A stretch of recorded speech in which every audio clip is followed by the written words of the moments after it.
I do. Right. It's clear too. Oh, is it? Oh, good. And we're on the air. Good evening, good afternoon, good morning, whatever the case may be in this bright, wonderful world we live in. It is the Aloha Hour. I am, as always, your humble servant, Mike S. Miller, and with me tonight, the irascible Kanan White. Hey, everybody. Kanan, for those who are unfamiliar with your introduce yourself. My name is Kanan White. Man, I've been illustrating for as long as I can remember. I've started, I guess you would say, professionally probably around 2004 with a company by the name of Daredevil Brothers. Young buck. Yeah. But yeah, I mean, it was learned a lot, man. Actually, I always tell people this, but you know, those of you who are watching, Mike actually gave me one of my first critiques via I think it was, and it always stuck with me. I've been published a few times. Book, of course, with Daredevil Brothers back in I think 2004. It was Patolis. It was a book kind of based off of a D&D game by Monty Cook. I think he's the writer at the time. It was an intro to the board game that was supposed to come out that following year.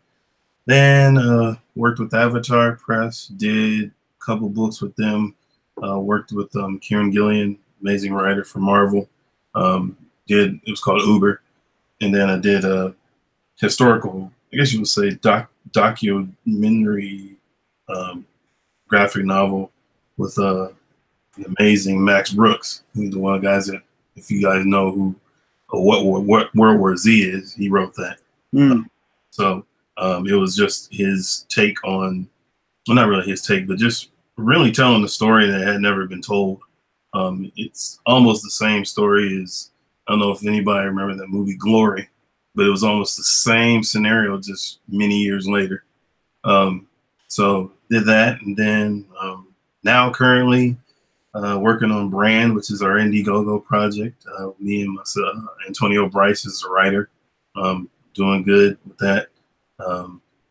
Also, another book that is jumping off as far as their campaign, which is another book that I did some artwork for. It's called Assessa, which is by the company Stranger Comics. They did it's like a fantasy novel. What's it called? Assessa, ESSASS. Yeah, I think I spelled it right. I may have added too many S's, but she's a vampire warlord queen. Think Queen Elizabeth, the Golden Age, but with like a dark army and undead and all that stuff. Yeah. So yeah, I mean, and then just, you know, commissions, man, and just staying busy. So DeBell Brothers. Yeah. Who were you working for? Ernest, I think that's who it was. Ernst. Yeah, he's the one that kind of got me the intro. At the time, it was him. I think I want to say Sean Jordan. He was writing. Yeah. And then Les was kind of the liaison that kind of kept everything together, organized everything. So, but yeah, I mean, that was my intro, man, to, I guess you want to say, true professional work. You know, and I was grateful for that, man. It didn't end well for them, but you know, it was cool just to be able to, like, I still enjoy, I think, what their intentions are as far as what they do, taking, you know, novels and make them into graphic novels is still an awesome idea. And maybe that's just because I'm a fantasy fan, so you know, I always have a place in my heart, man, for, you know, wizards and warlocks and, you know, elves and all that stuff. So, but yeah, it was that was it. Yeah, Les was the first one I think I talked to, and then I met Ernst. So, right. Have you talked to him lately? I haven't, man. It's been a long time. You know, it's been probably a few years now. I haven't. You know, as far as I know, they're still doing their thing as far as you know, doing graphic novels and properties, but I think they do do Kickstarters now just to make sure they get the funding and all that stuff, so they don't run into a lot of the situations that they ran into early on. Yeah. Well, they haven't done a Kickstarter yet that I know of. Oh, really? Not that I know of. We were supposed to be doing one for. I still work with Les. Oh, okay. How is it? He just went through some really rough stuff with his family. A lot of health stuff. You know, I don't know if you remember Jonathan, his little brother. No, I don't, but I do remember. You know, but I said I didn't know the severity of it, but I do remember. You know, times I would get a hold of him, and he was like, "Yeah, my kids are in the hospital and this, that, and the other." But he never really went into detail. Yeah, well, his brother just had he was attacked in his house, and then just a whole bunch of other stuff happened with like his mom and his wife and his niece, like all in like 2 months. Just this big old inundation of freaking Tragedies. Just tragedies, yeah. But yeah, he's a guy that's doing Meg. Oh, okay. Yeah, the book. I hate to say it that way. The book I haven't been paid for yet. Yeah. But it's no, I trust that I'll get paid for it. It's one way or the other. I always end up getting paid. But I know what the circumstance was for the funder. What happened was they were working with a funder, and we just didn't have time to do this book and look for an artist who could get it done. So I took it on. Okay. And I'm expensive comparatively. I mean, I still took a page cut to do it. Right. But I was like, we need to get this done. We need to get it done before the movie comes out. Right. And the funder got I got paid my advance, and then the funder got a hold of my second invoice, and they're like, "Why are we paying this much?" And the funder freaking backed out. Wow. Yeah, and so I'm just like, well, we need to get it done. You know. Didn't they know that when they like hired you though? It's funny because I talked to the funders. We were all at Emerald City Comic Con together and stuff. Right. Yeah, but I don't know. They were hiring other people to do the other projects at much lower rates because they're living freaking Argentina or something. Yeah. But we just didn't have time to mess around and try to cobble a book together in 4 months. Yeah, I can imagine. Yeah, so. Well, man, that's why I was in such financial distress during this campaign. I believe it, man. I mean, and that's the thing, man. Like that was one of the I mean, you can even tell them, man. I'd still love to do some stuff with them. I mean, it's kind of weird, man. When somebody gives you your start like that, it kind of gives you your break into the industry, which they did, and they didn't have to, and it was an honor to. But I love,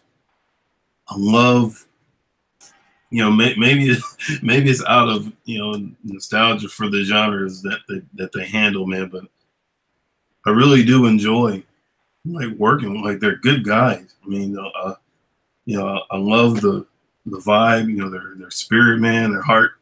As far as they care about what they do and all of that. So I mean, it's always a pleasure, man, to connect with them. And I just I just want to make sure because it ain't just me. Yeah. Or you're talking about a family, and I got teenagers and all that stuff, man. So it's always. Oh yeah. I know. My wife is always like, I don't care, as long as you get paid, kind of thing. But and I wanted to always be that, to be like, what you're always focusing on. I mean, you want to enjoy the project, but like. I should probably checking chat. I'm like, this is another just drawing hour. Hold on a second.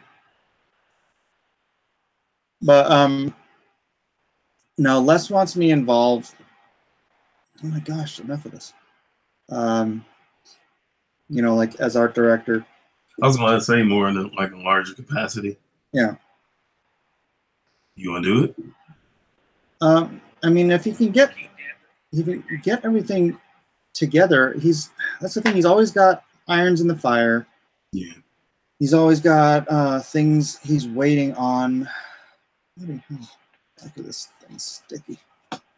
And so, you know, if it does come around, then we'll cross that bridge. Then, hello everybody in chat. I am paying attention to you now. Sorry, guys. No. Yeah, man. Like, so I think you'd be an awesome fit, man, for them, and just kind of keeping things on point. You know, especially when it comes to the artists, and you know, a lot of times, man, it's just like you said, they do so much, and the opportunities are out there. Like I always tell people, man, it's like if I was like, it'd be sweet, dude. Like I would love if they got a chance to do Mistborn. Dude, like that to me, like that is like that whole series, dude, is like so. Wait, which one? Mistborn. Mistborn? Yeah, where they drink the metals and can push coins and things like that. They're coin pushers, and it's I'm generalizing it, man, but it's epic, man. It's probably, I think it's Brandon Sanderson. Oh, the guy that finished the Wheel of Time series. Yep, it was one of his own particular books. Check it out, man. It's you know, they basically like the different metals do different things. So have you read the King Killer Chronicles? King Killer. Yeah, I probably have, man. I've listened to so many audiobooks, man, by him and other individuals, man. So no, that's not him. That's Patrick Rothfuss. No, I haven't then. Oh, that's really good. I'm gonna have to find him. Yeah, you should try. He's only got 2 books so far, which, you know, now I'm sitting here waiting on another friggin' book. But no, they're really good so far. The King Chronicles, you said? King Killer Chronicles. King Killer Chronicles. I don't remember that. Because I'm always looking for like just. People's asking what's on my shirt. Pray, obey, love, repeat.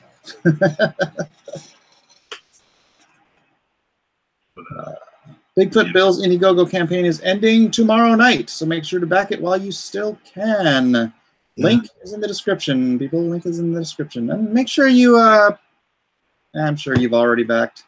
Yeah, Kvoth, In the Name of the Wind. The Name of the Wind, and what's the second one? I'm blanking out. That title sounds familiar, but I don't think I've listened to those. But it sounds familiar. Yeah, book 3 is taking freaking forever. What is book 2 called? Why am I drawing a blank? It's on my phone. Is the audiobook as well, or the actual? Yeah, man. I haven't had time to sit down and read a book in forever. That's what's up. Yeah, I'm an audiobook person too. Heck, I haven't had time to sit down and listen to a book in forever. I was actually listening to I've heard it before, but was it Roger Zelazny? The Amber Chronicles. 9 Amber. It's pretty good. It's kind of a sci-fi fantasy. See, what do I have on here that I haven't bothered listening to yet? Yeah, I got like just a ton of good. I got War and Peace on here. I haven't finished that. Oh man. Okay.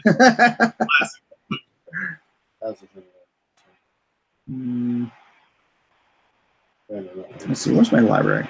Let me go to my library. See, I gotta. Someone's gonna bring it up.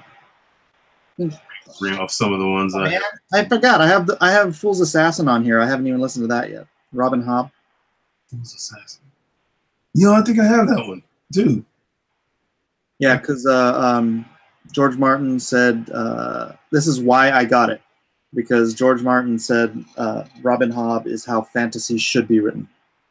Oh, so yeah, it's I think I have it's the the one I have is Fitz and the Fool, but I'm not sure. Oh yeah, that's it. Yeah. Okay. The Wise Man's Fear. That's the second one. Okay. In the King Killer Chronicles. Got you. I have all those horrible freaking Miss Peregrine's Home for children. Books were terrible. The movie was pretty good though. I mean, kids. The movie was terrible.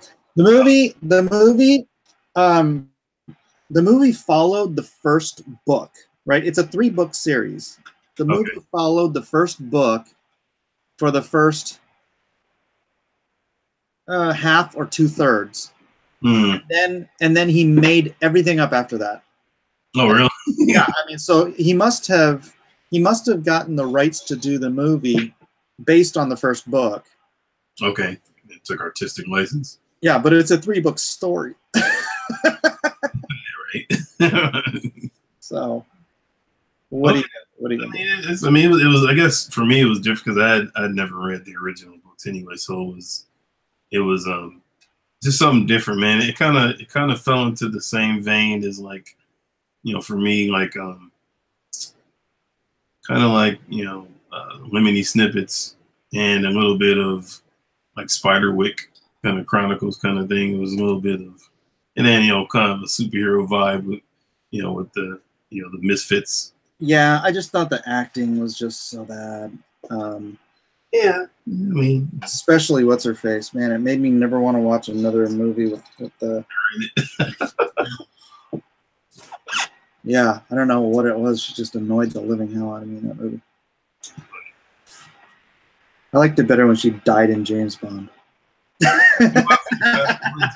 Wow.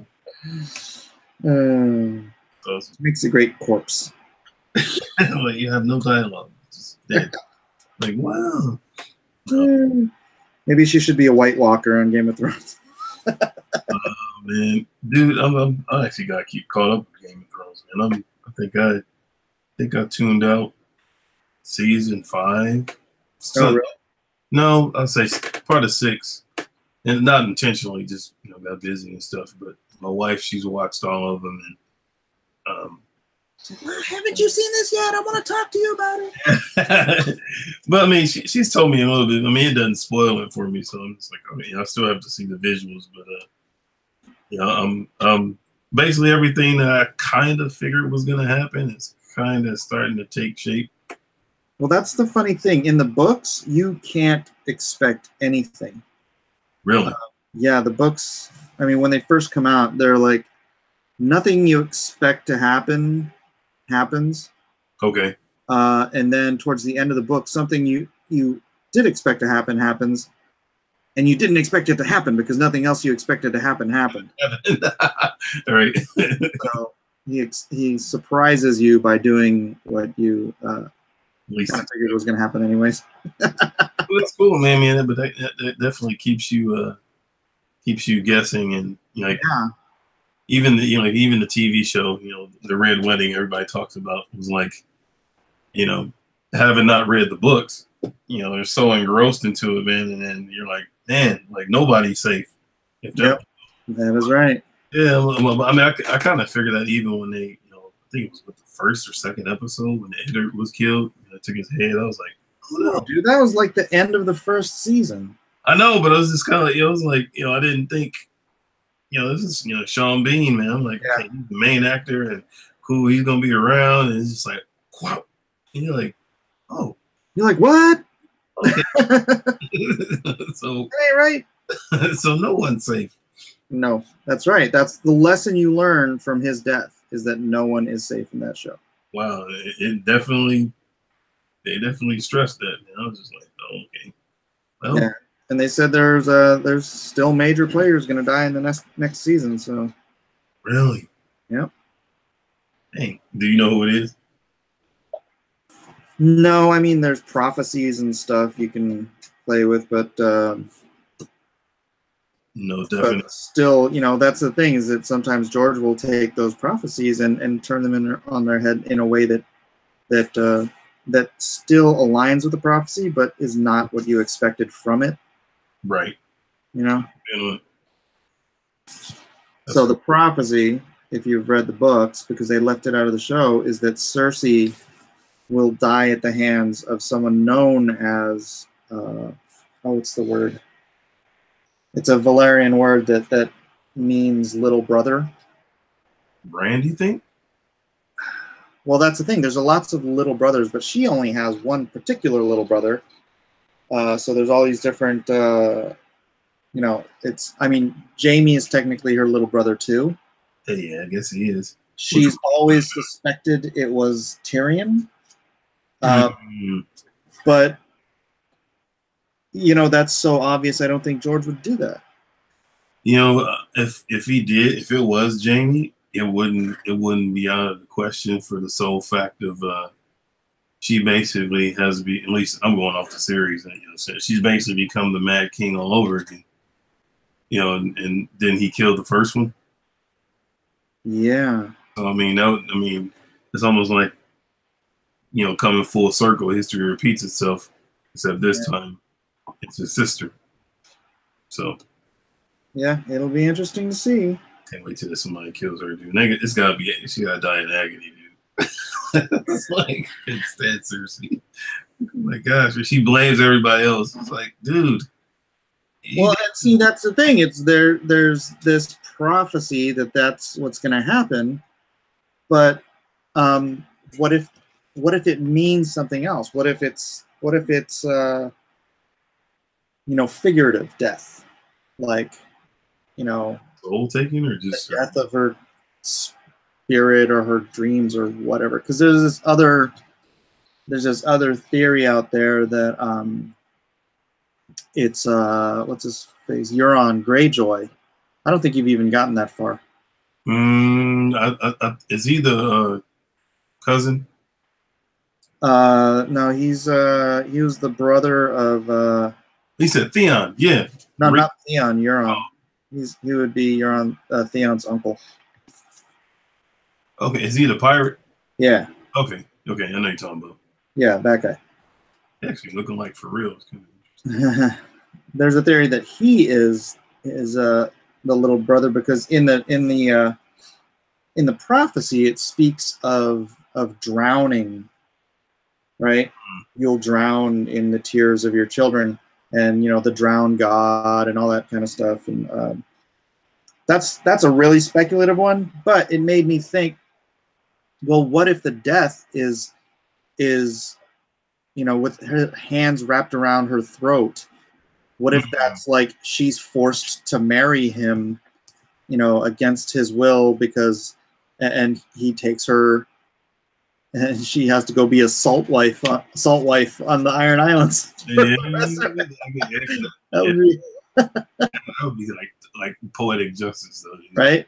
You come, like, you know, because the dirt that she has done, but I mean, it would be somebody like that, and I guess that would be kind of the death of her character. Kind of like she has to live in servitude for the rest of her life, right?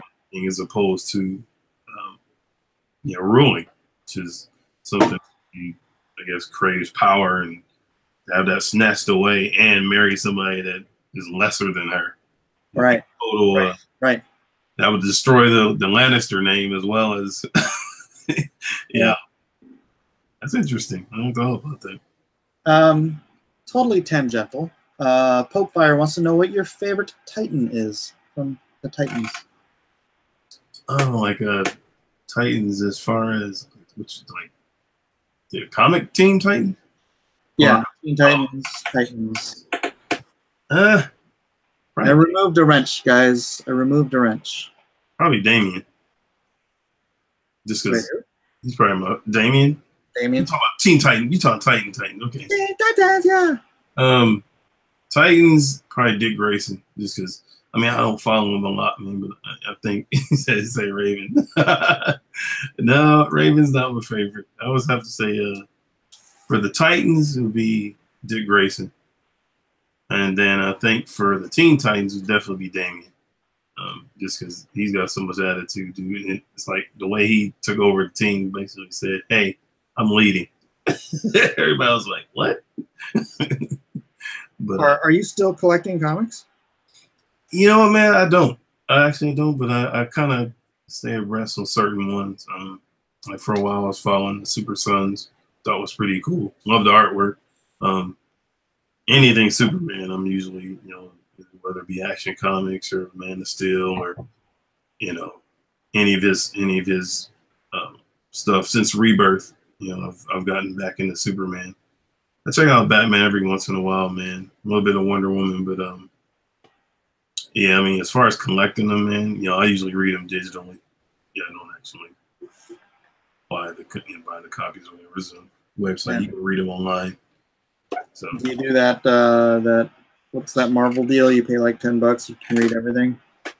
No, well, I don't know if you call it bootleg, but they somehow post them, and they're like CDF files or whatever. And oh, you steal them? Don't steal them, Mike. I don't download them. I just read them online. I see. You steal them. Like, I read the ones that someone else has posted. So someone else steals it, and then you just steal the intellectual property. And I just look at what's. Kitty. Blue eyes? What color are your eyes? Green. Greenish. He's a cute little tabby. We just got him. Look at this belly. Oh, the belly with the spots. Oh, the cute What are you doing? stripes. He's like staring at the camera like, what? No. Ugh, he stinks. He doesn't. But yeah, I mean, I was having, I don't know. Like, poke the cat till it meows. Oh, No. Okay, so we've figured out that you are a intellectual property theft thief. no comment. Hey. Iron sharpens iron. Iron sharpens iron. No, but I mean, I don't know, man. I don't think I've been in a comic shop in a minute, more so because I just don't get a chance to get out much. I kind of and it's life.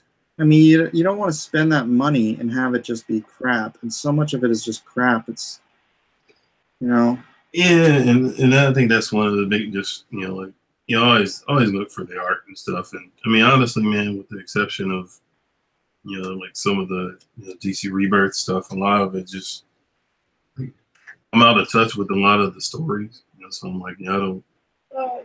You didn't follow this story arc or that story arc, man. You're kind of in the dark. So yeah, I don't know. That's why I like more of our our indie stories and a lot of those smaller press better. Just sometimes it seems like the creativity is higher. Well, that's I make this argument all the time. I'm sure that people are sick of me hearing me say it, but it's because it's so cookie cutter. I can see it. It is, you have 30, 40, 50, I don't even know how many books Marvel has in a month anymore. So you have all of these books you have on a monthly schedule, a monthly grind, and quality or not, you've got to get, as an editor, you've got to find the people, and they're not really good at finding talent, right? But whether they can find good talent or not, they have to find somebody to do those books. Keep the quality. And so, and you have to have it done by the deadline. So what happens? You end up with lackluster, uninspired dreck that even if the art is good, a lot of times it's just unreadable garbage. See, and that's the thing, man. I'm all for it. Like I said, I love, I love the fact that a lot of the big two are allowing more of that indie style to kind of become mainstream, which I think is cool. It's a little bit more, I want to say cartoony, a little bit more simple. and it works sometimes. You know, a lot of sometimes it works with the stories, and so I think it's cool that they're kind of breaking the mold, but at the same time, just don't want to lose. Because I'm old school, man, so it's like losing the integrity of the character. To me, that's one of the reasons why the new 52 was so bad, because honestly, man, you screw up Superman, that's the whole thing. It's like that's your flagship character, man, and it just didn't take. I think they were trying to make him relevant, but at the same time, it excluded the people that myself, that grew up reading, Action Comics and Superman and Man of Steel, and it's almost like it was like, man, like we yeah, what are you doing? It ain't the young people buying the books. It's the parents buying the books for the young people. Yep, that's true. So like, definitely keep us in mind too. And that, I know they tried to fix a lot of stuff with Convergence, but hats off to Jeff Johns, man, when he did the Rebirth, because it fixed a whole lot of stuff, and he still included the fact that everything that was that went on in New 52 still happened. So it didn't totally exclude the new schools, but you gotta keep those core characters, man, as they are, and I think it makes a difference. Like I always say, man, it's like the football player. Use Barry Sanders for example. It's not number 20 that made Barry Sanders who it was. Barry Sanders made number 20 famous. So it's like it's not the number, it's the person that wears it. And same thing with those characters, man. It's not trying to be necessarily relevant that makes the characters the iconic nature, man, and the history those characters, man, that make them have the longevity that they have. And you can't get away. You can't throw that away.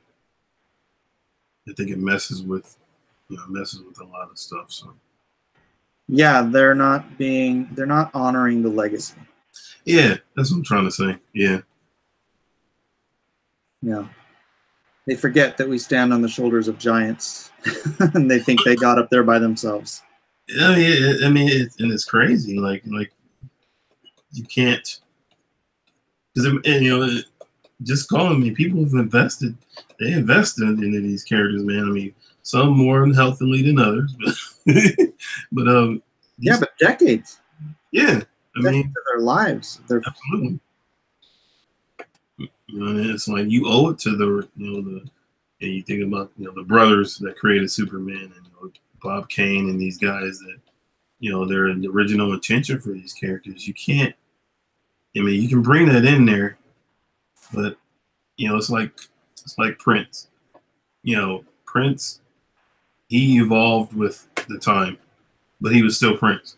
Mm-hmm. Michael Jackson, it's like David Bowie. They evolved with the times, man, but they were still who they were, and that's why people enjoyed them. Like you still, you go to a David Bowie concert or whatever, you still get David Bowie. He may look a little different. He's older, he's whatever, but it's still him. So Marvin Gaye, all these guys, and they were still, they evolved with the timing, but they still kept to the core of who they were. And I think, yeah, that's why I don't like Metallica anymore, because all their new stuff just sounds like rehashed versions of their old stuff. It's like decade after decade, you should be evolving your music. Yeah. The Beatles in the 60s and the Beatles in the 70s were like two totally different bands. Yeah. But you gotta think, man. That's not an easy thing to do, because you're always trying to find the sweet spot. Do I totally go new school? Yeah, but then you just end up writing your own coattails. Yeah, and maybe they're fine with that. It's like you keep playing the same songs over and over. But I think as an artist, whether you write, whether you do music, whether you do poetry, whatever, you should always want to push the envelope, to get, okay, cool, that's a cool sound kind of thing. Maybe I can incorporate it into what I used to do and come up with something totally different. Yeah. And I think art, especially in comics, man, like you know, I constantly see, you know, artists online, man, and it's like it totally makes me understand. Yeah, I don't know it all. Like, oh man, like I was like, even with you, man, you doing that Captain America, dude. I was just like, this dude, you know, how fast you put them scales on there, dude. And it's like, it didn't look like a rush job. It was like, this is like detail, man. Like, dang. So I mean, you always can learn. I think you should always be in a state of wanting to get better, but at the same time being relevant, but still maintaining who you are. You know, I always tell young artists, man, you know, like, where do I start? You'll find an artist you like, and at first you may start off copying, but eventually assimilate it rather than. Oh yeah, that's what I tell people. I tell people, start with your structure, start with your basics, start with your Loomis. Actually, start with your Bridgman. Start with your Bridgman. Understand your structure and your form. Layer Loomis on there for anatomy and grace. Yeah. And when you have all that down, then look at whatever artists you love and want to be stylistically similar to, and do studies. Actually draw line for line, copy their work. That's what studies are. That's what how the masters teach their students. You go and you paint the sculpture of David. You go and you paint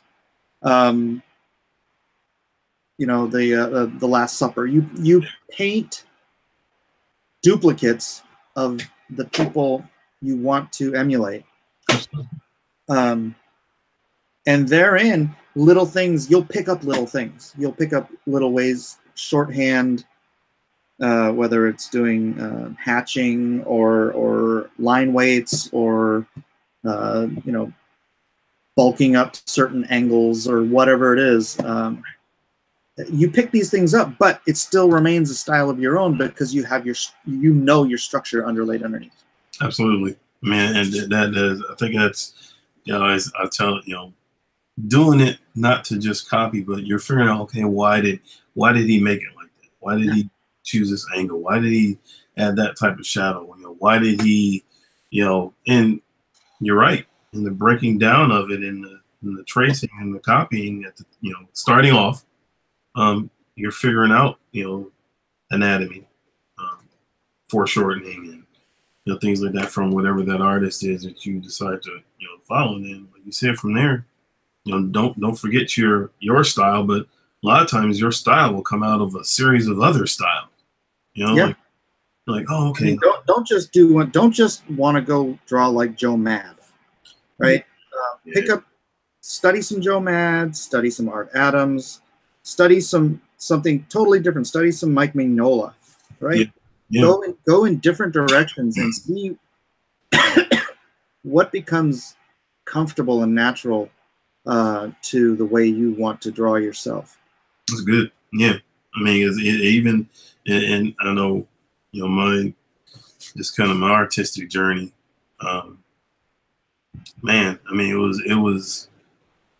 You know, for a while, you know, so I came out of the '90s, so, you know, of course, you know, our influences, you know, my influences were Jim Lee and Liefelds and Silvestri and, you know, all those early image guys, and so, you know, I copied and emulated, but there comes a point where it just kind of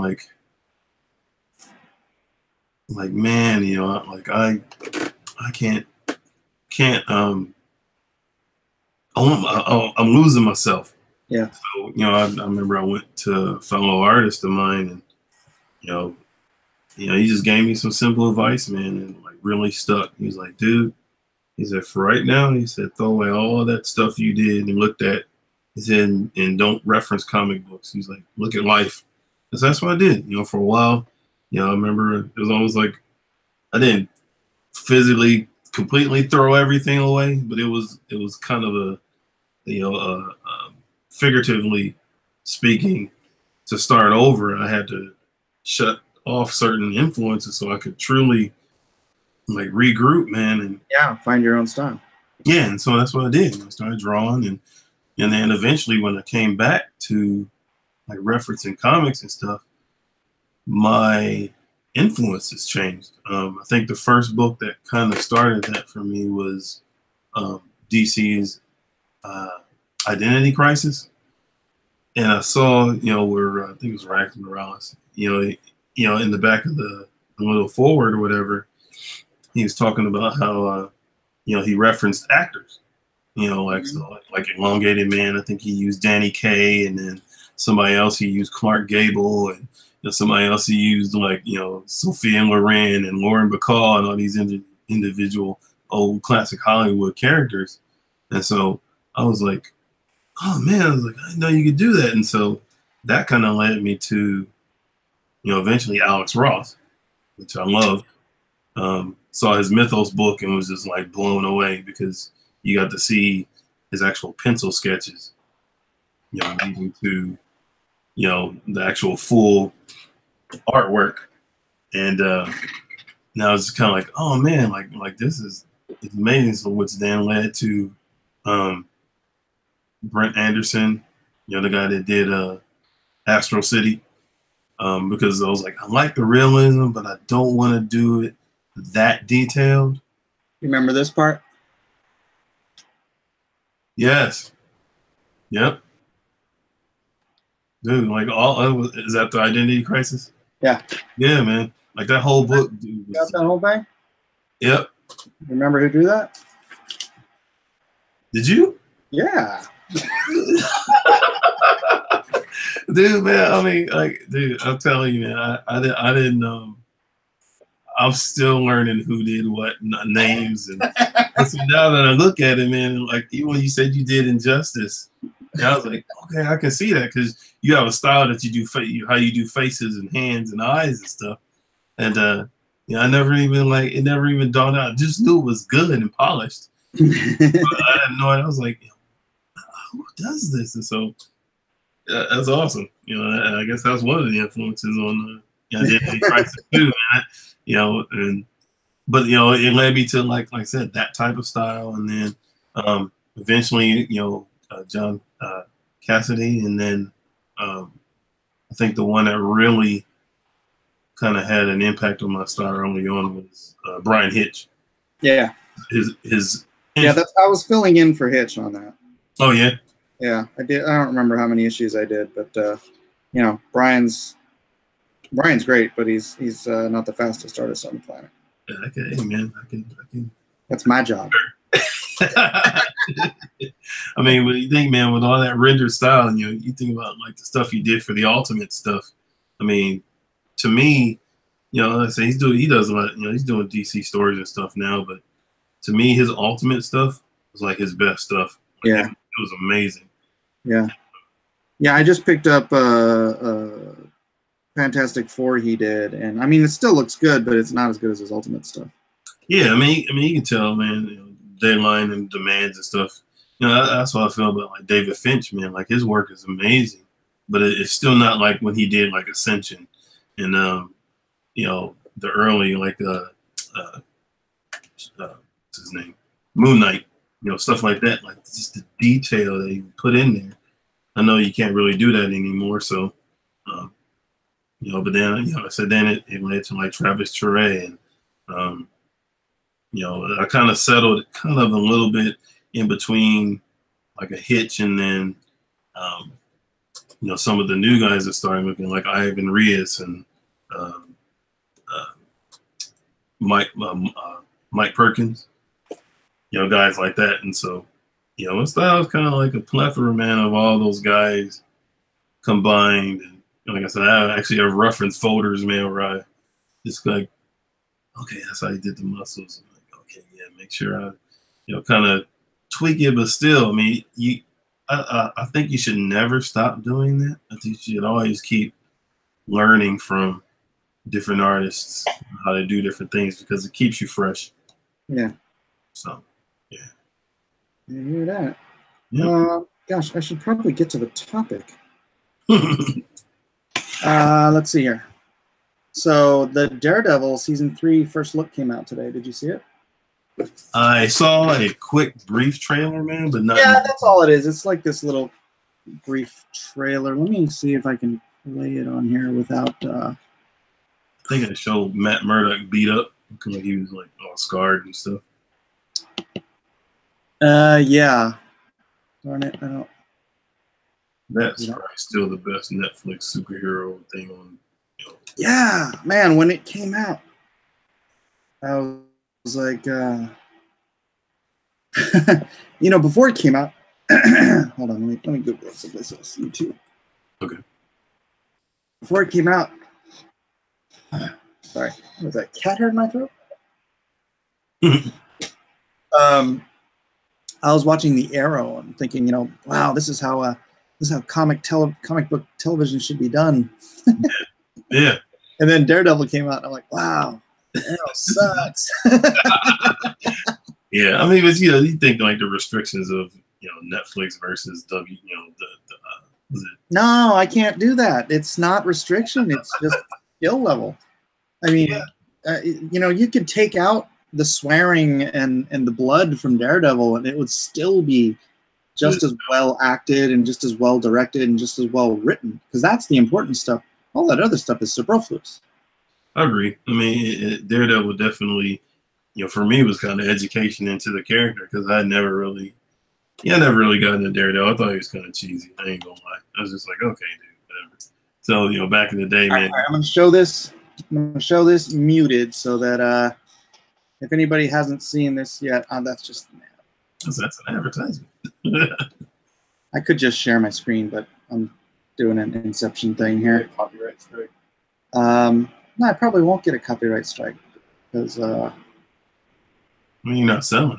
Yeah, I'm not selling it, and you can't hear the sound. So hopefully people can see on here. Oh my gosh, you can see myself on there. So you guys can all go check it out on YouTube if you haven't seen it already. There's just a little bit of obviously dramatic music and some words overlaid. So it's Marvel's Daredevil, only on Netflix, 1 month from today.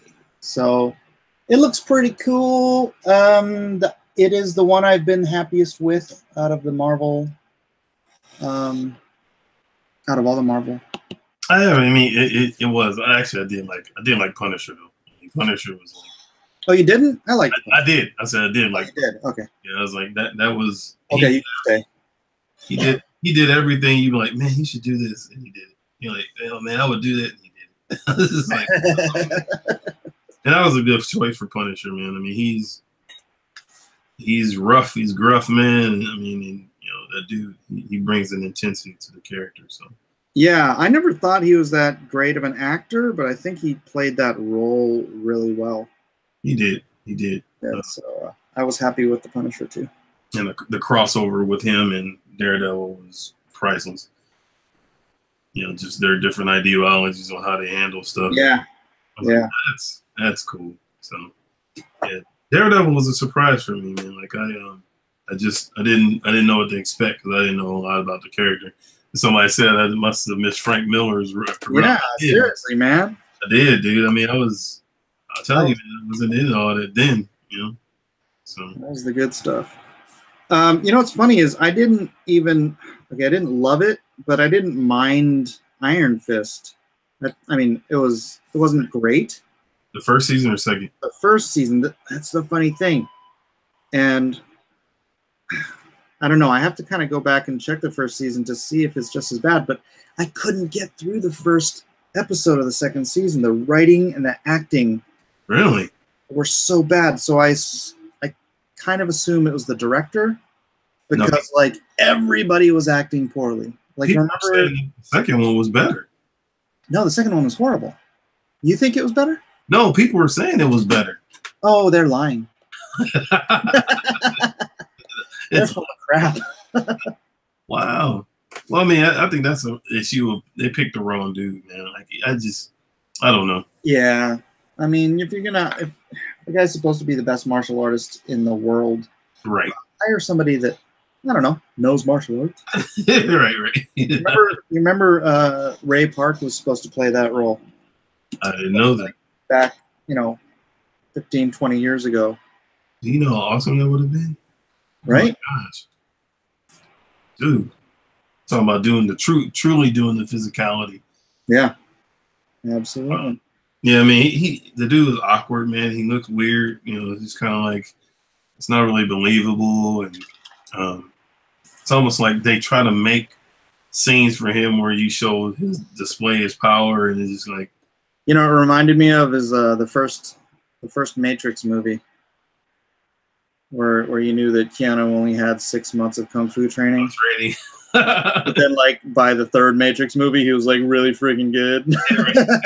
Actually became a true martial artist. Yeah. Now he's like the most badass dude in Hollywood. Honestly, man, I think all of those guys, Fishburne, all of them kind of became true, studies of the discipline, so to speak. Of course, some continued and others did not. You see him now, but Mr. L says Iron Fist is like Tai Chi Wushu plus 1 million gallons of estrogen. That's why, well, not the estrogen part, but that's why Ray Park would have been good, because he trains in Wushu and Wing Chun, so he would have been legitimately doing it. Yeah, I agree, man. I mean, it definitely suffers from forced action. And bad dialogue. And, I mean, I'm not even interested in Iron Fist Rogue Gallery, dude. Like, it's like, really? Dude, that's why I never liked Iron Man. Iron Man's Rogue Gallery was always so freaking dumb. Well, you gotta think, man. I mean, Downey Jr. made that character. Yeah, that's flat out, because prior to him, I mean, Iron Man was popular with people, but I mean, he didn't have that charisma, man, and nobody had ever seen anything like that. I mean, Downey Jr. is Tony Stark. Yeah. So it's not, it's like Jack Nicholson is the Joker. I mean, how much is really acting and how much is, I didn't like Jack Nicholson as the Joker. Oh man, dude. He was too old, too fat. Well, yeah, but I mean, he brought, I think, the difference between Jack Nicholson in the 70s would have been a freaking great Joker. Jack Nicholson at the end of the 80s, retired Joker. You talk about like the Shining days. He would. Yeah, I agree. But I mean, I think I like this. No. One Flew Over the Cuckoo's Nest days. Oh, okay. That Jack Nicholson would have been awesome. In the 80s, though, freaking Ray Liotta.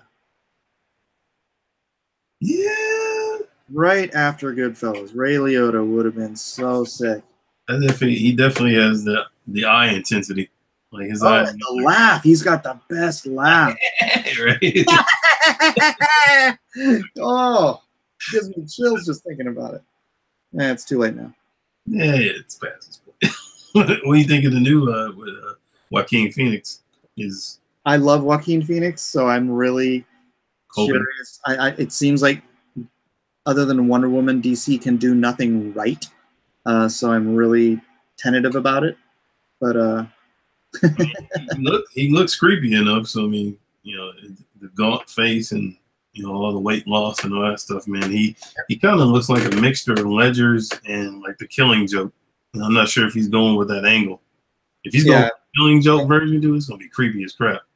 Yeah. Well, that's what I did. This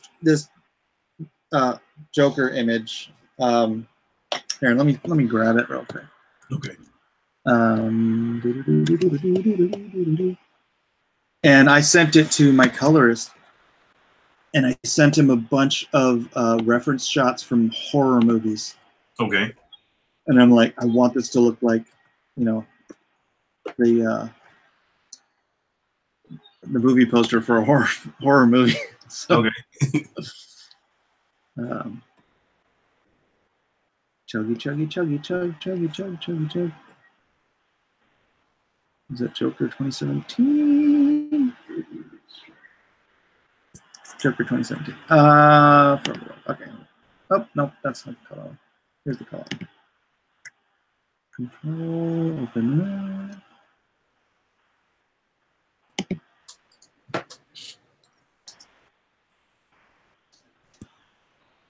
All right, it's just about there. Sorry, everybody. So back to here. Which Joker did you do? I sound like Archie Bear. Press this button here. Right. And then I move this, and then I turn that off. Right here. What's funny is all he's doing is moving his camera. Right. Not like rolling. sharing his screen or something. It's like, man, every time. All right. So I don't know how I can max full screen this. Oh, wow, dude. So yeah. I was like, I want like concrete wall with some blood stains on it and just make it look like he's, you know. See, man, so, he's my favorite villain, dude. Like, he's so fun to draw. Oh my gosh, dude. I like how you made the one lipstick. Well, it looks like partial lipstick, but blood too. Like, it's actually just like smeared up, you know. Like the way you like made his eyes, dude. It almost reminds me of Capullo's version when he did Death of a Family. That was the creepiest Joker in the world, dude. It was so perfect. Like even like the dialogue, how he described him was like, you know, usually a person shows emotion, like he shows nothing. Hold on, I got some people are complaining that I am not paying attention to the chat. I'm sorry, guys. He's neglected you guys. We are in studio drawing mode. Showing each other's cool art and stuff. Sorry, guys. Yeah.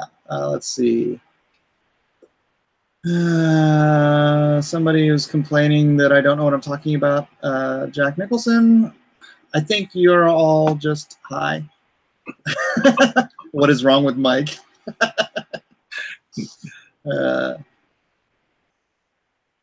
Ray Liotta as a Joker, but it would have been dark. Yes. Yeah, it would have. It's the Joker. It should have been dark.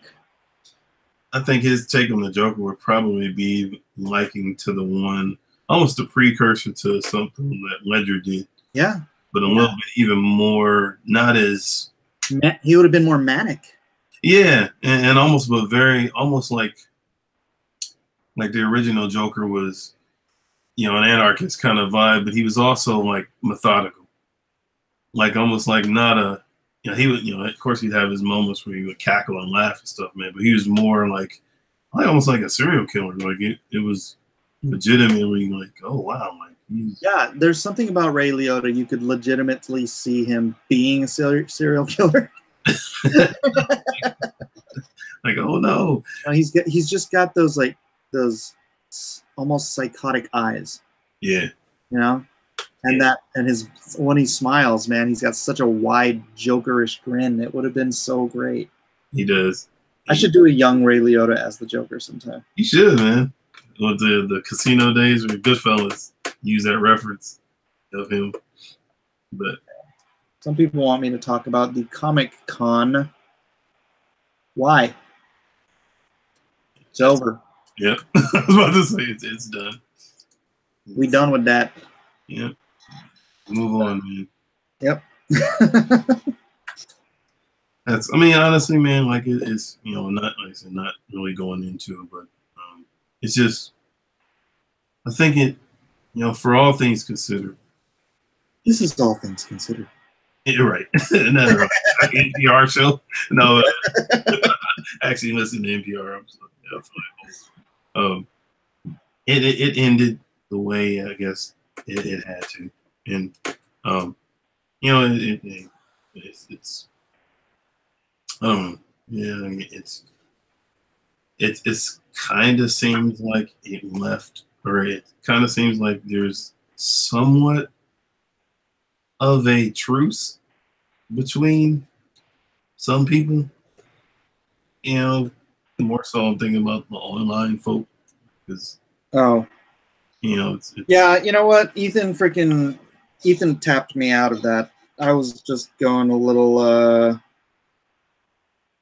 dude, I was on Twitter all freaking day. He messages me and he's like, dude, I think you need an intervention.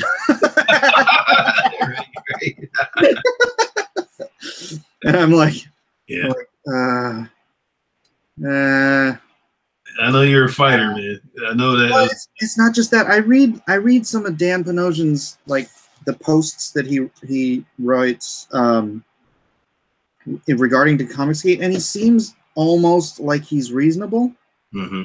And so I'm like, gosh, if I could just nudge him a little bit more, I'd love to get Dan on Drawn and Quartered. Yeah, I'd love it.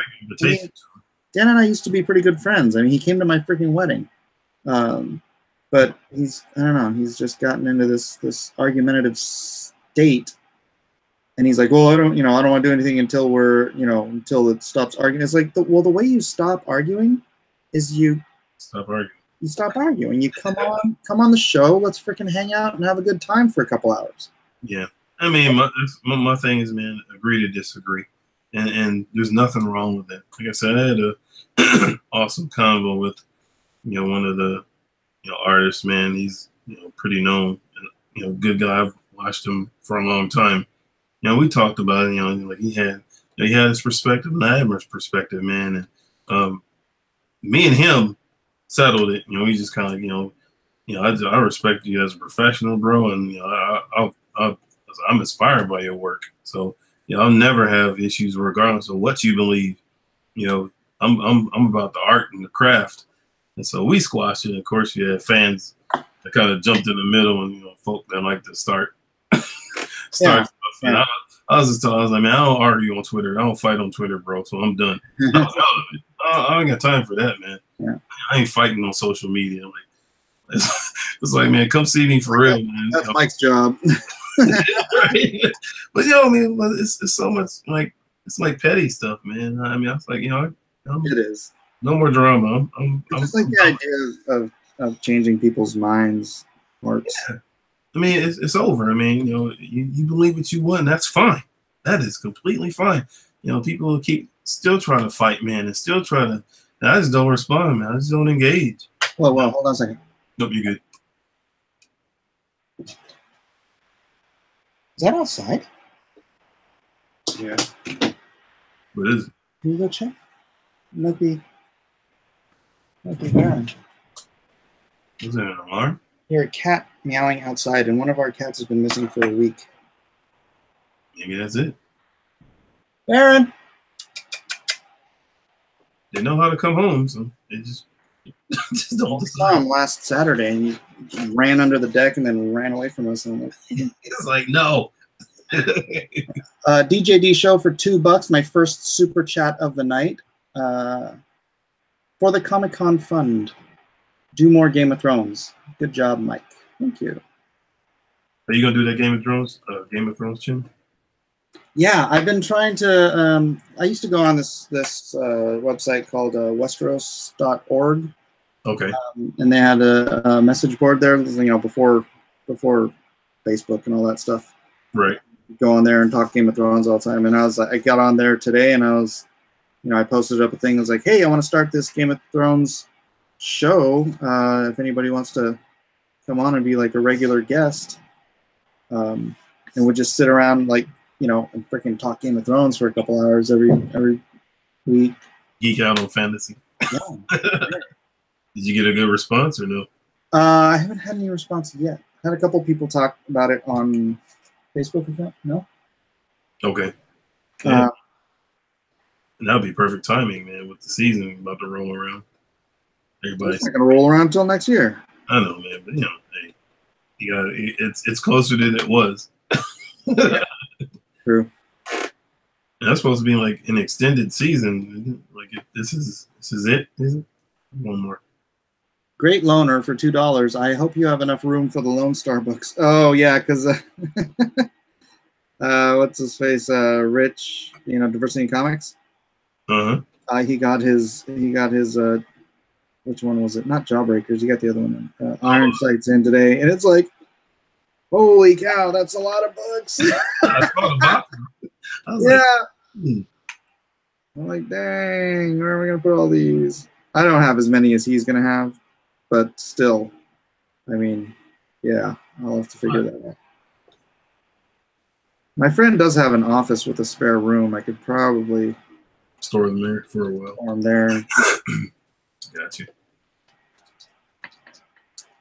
Dynamo says, we know part of it is that you enjoy arguing on the internet. How did you know? That's what I said, man. Y'all are fighters, dude. It's I think it's cool. You know, it's everybody kind of has their place. I'm more of the peaceable guy, man. I'm like Elliot. You know, we just kind of like, hey, you know, chill, bro. Try to find a diplomatic way to, but that's cool, man. I mean, to me, man, that's what's cool about Comicsgate, man. You got such a variety of people. You got the fighters, the instigators, and the people that are like, hey, okay, man. The breaks. So, yeah. It works. It works. Yeah, there comes a limit. Just because I'm wasting time, I should be working on this. Yeah, man. Create. Still got lots to do. And fighting on the interwebs doesn't help me do it. No. That's somebody said, fight with the pen, man. That's what you do. Fight with the art. Let that be your voice. So, yeah, that's my thing, man. I told, I said, anything I put on Twitter, man, is going to be, it ain't uplifting, man. It's going to be art. So, I mean, and even that's going to be uplifting. I don't got time for the other stuff. I mean, you have your opinion and you have your belief, and that's fine. But I'm not going to sit there and give you free real estate in my mind. Yeah. The problem is when their opinion and their belief is that they're telling everybody that you're a bigot and a homophobe and a this and a that and the other. Yeah, I understand. I mean, and granted, I mean there is times to speak up, man. I mean, I can only imagine you hearing it every day. Just every day. Like you go online or you go here and everybody's talking about.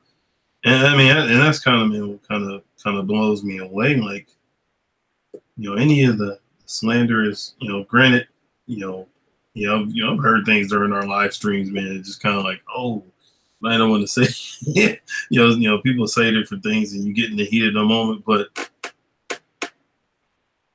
and definitely not justifying any of that. But a lot of the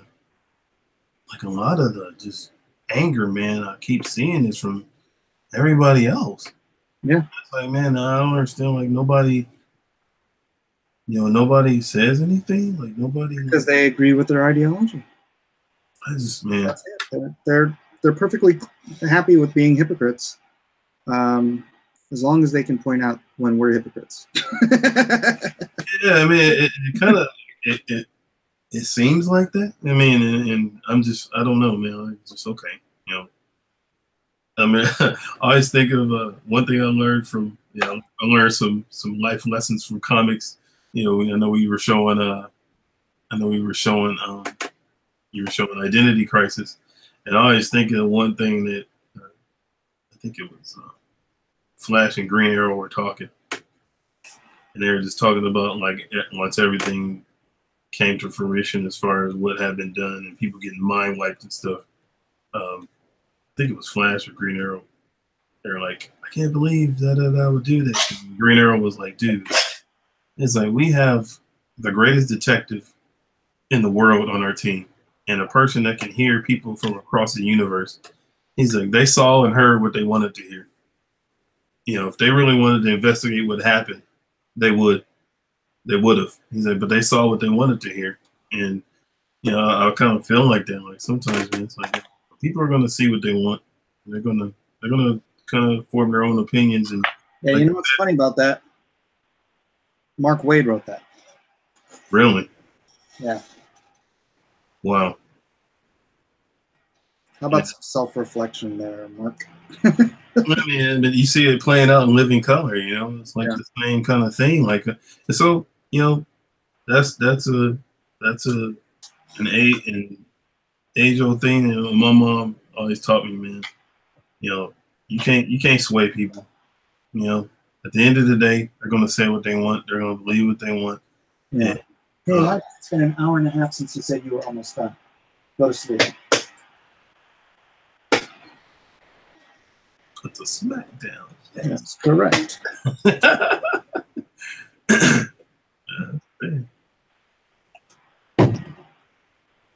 Kids don't like going to sleep in my house. You always have the one that likes to be the night owl. Like, No, they all do. Really? Except for Isaac. Isaac's the only one. I mean, and he's gotten to that point just because everyone else stays up. But man, that kid used to just crawl into bed at 9 o'clock and be like, I'm trying to go to sleep. That's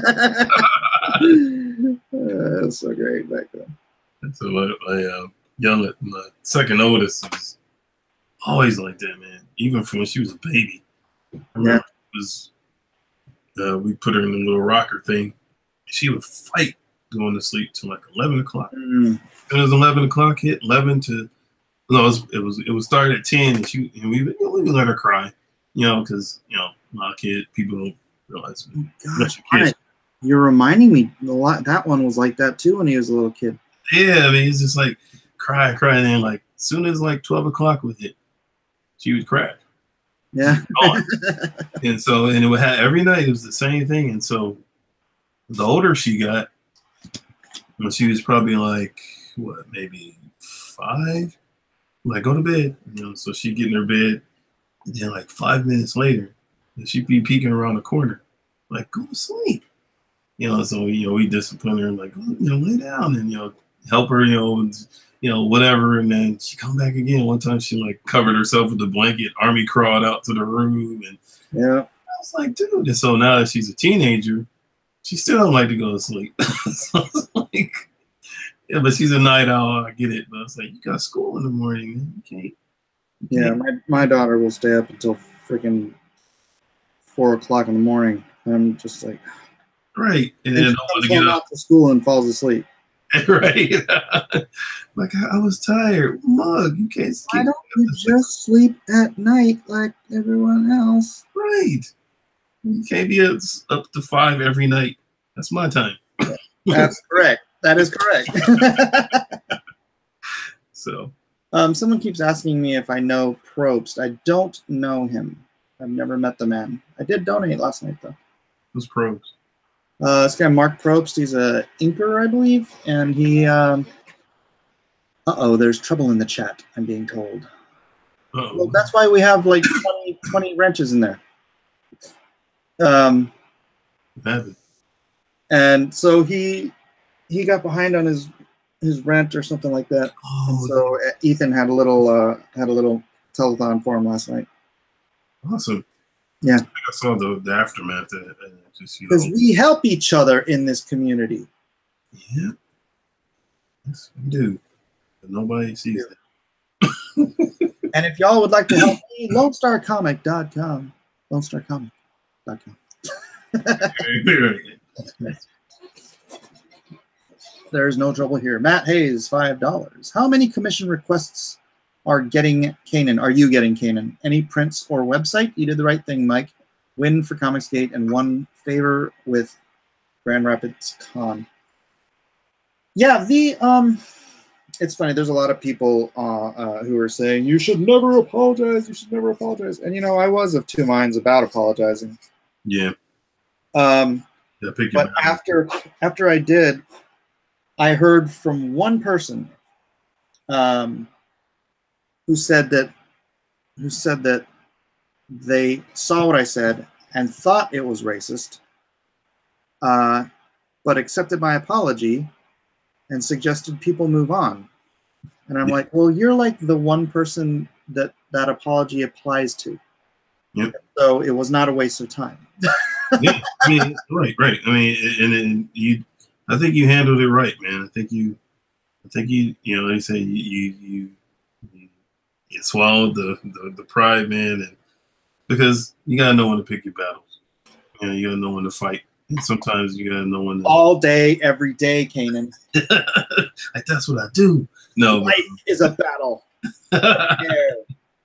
No, but yeah, I mean, and people can say, "Oh man, you gave in or you did that." It's like, no, it was the best move, I believe. Didn't cost me anything. Nope, it didn't. And I mean, and you actually garnished respect from a lot of people that still, may see or feel a certain way, but still that that garnished an understanding, at least an understanding of, okay, you know. Well, you know the word, man. A soft answer turneth away wrath. There you go. There you go. And that was a living example of that. And even, watched, some, another major kind of company come to your support against a certain artist. Wait, what? That was it Kaboom? Oh, well, that was just a store. Yeah, that's what I'm saying. But I mean, that was pretty significant, man. I mean, it was, that was nice. So I mean, he called what it is, man. Wrong is wrong, and but like you said, the soft answer, man, and that's the. Yeah, and then after I put my pride away, I even listened to Dan. Yeah. About the Nazi thing, and it's like, it's right. He's not. His behavior is inexcusable, but he's not marching Jews into concentration camps. So. But I think, man, that's the thing that both sides have to understand, that people are human, and if you keep poking, you just keep poking. You know what I mean? People, sometimes you get snapped on, and it's like you can't get mad if you get punched. If you kept hitting me in the face and I hit back, that's like I didn't know it's gonna hit. I'm like, dude, you can't do that to people, regardless of who they are, and not expect not to be a reaction.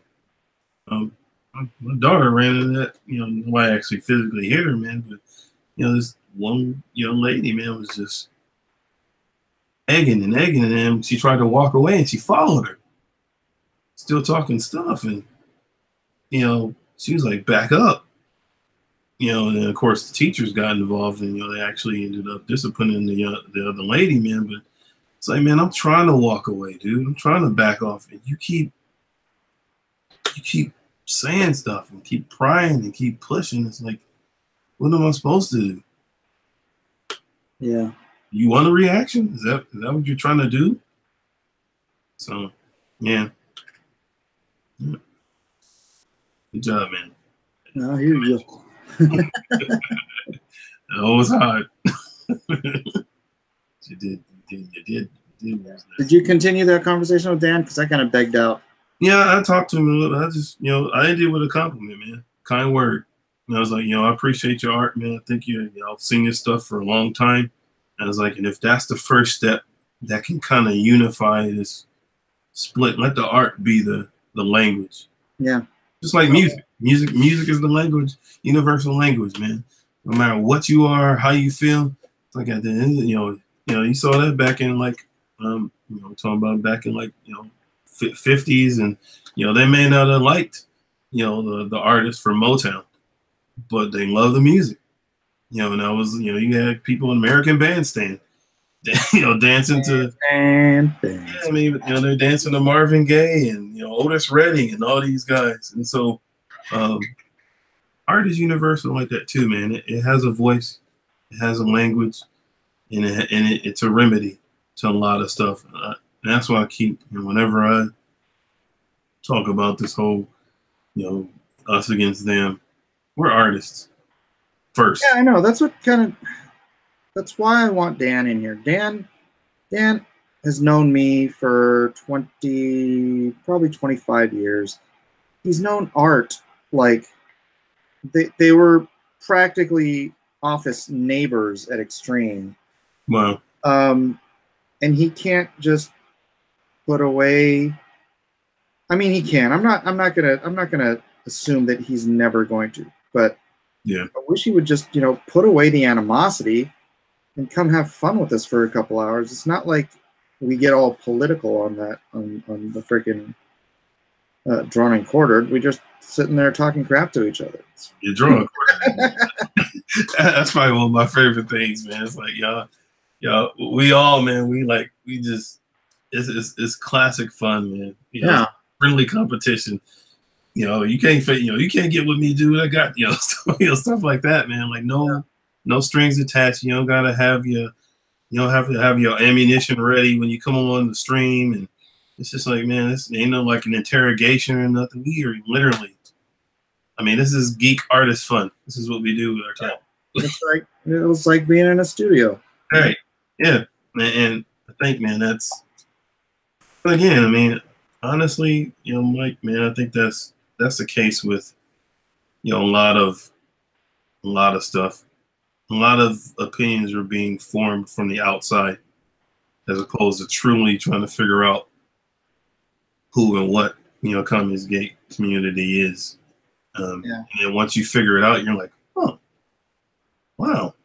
Like, it's not what I thought. But a lot of people don't want to because of the they don't want to. That's the problem, is when you sit there and they use that whole, you know, bigotry and blah, blah, blah. And today that happened. And I was like, I mentioned, I don't know, 4 or 5 of us who are minorities. And I'm like, so you're saying we're all bigots. You're calling us all bigots. Are we bigots against ourselves? I mean, what's the program here? Well, a lot of them think, you know, you're doing it just to save face or just to whatever and make money and then back out or whatever. Like, there's no commitment. Yeah. My thing, and you know, what drew me to, you know, for one, you know, Antonio had me as an artist, so that's kind of what got me into it. But like really listening to what, you know, Ethan's, you know, true, you know, desire and focus was for, or is, you know, for Comicsgate, not just him, but the rest of you guys that, at the end of the day, man, making comics that you don't feel like you're obligated to, like, I have to be a Christian to read Mike stuff, or I have to be, you know, Muslim to read so-and-so stuff, or, you know, I have to be, you know, LGBT to truly understand somebody else's stuff. You know what? Because, you know, actually the character I'm drawing now, you know, she's a lesbian. You know, she's one of 2 twins. You know what I'm saying? So, but it's not, we're not trying to push that. It's just a good story, you know, at the end of the day. And, but, you know, we're not going to like play on the fact that she's this, that, or the other. I don't think that's necessary. I don't think it adds or takes away to the story. You know what I mean? It's just her character. That's who she is. And so I think, man, that's what's awesome about Comicsgate, is that we truly are doing the exact thing that they want. You know, unifying and diversifying and really respecting everybody's opinions. None of us believe the same way. I mean, that's evident.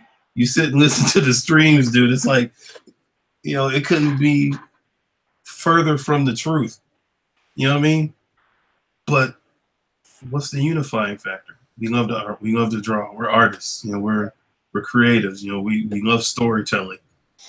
And, you know, we've done it for years. You know, some haven't done it for years. Some are learning. So, you know, I always say, man, to me, it's like a round table. Like, I get to sit with people that I've watched.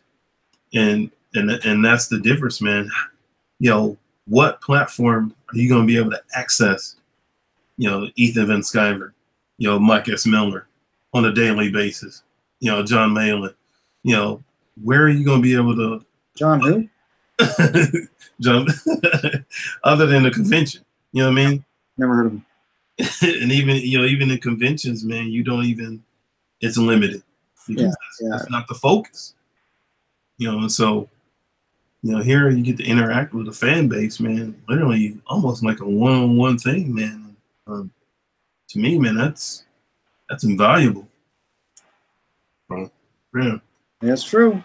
John Malin, are your ears burning? John's not in the chat, is he? I don't see his avatar.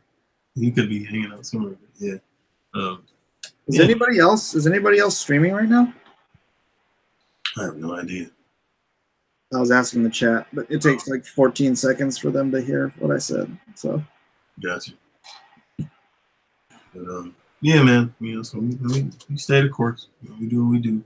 And, yeah, it does. It does. I think though shine a spotlight on the fact that none of what, and I do hate using the phrase SJW because it's so amorphous. It's like it doesn't really have a meaning. Yeah. Iwazaru, hey, it's me, John Malin. But you know that mentality, like I say, the social media Antifa type people, Yeah. they don't care about everything they say they care about. All they care about is their ideology and pushing forward their political agenda. And I think it's okay when it's helping unify, like what it's claimed to do. You know what I'm saying? But it's not. Like it just attacks people, like one person after the other. I think Chester, and I'm watching the chat too. It fuels the fire, and it just makes things worse. Like you're not even trying to.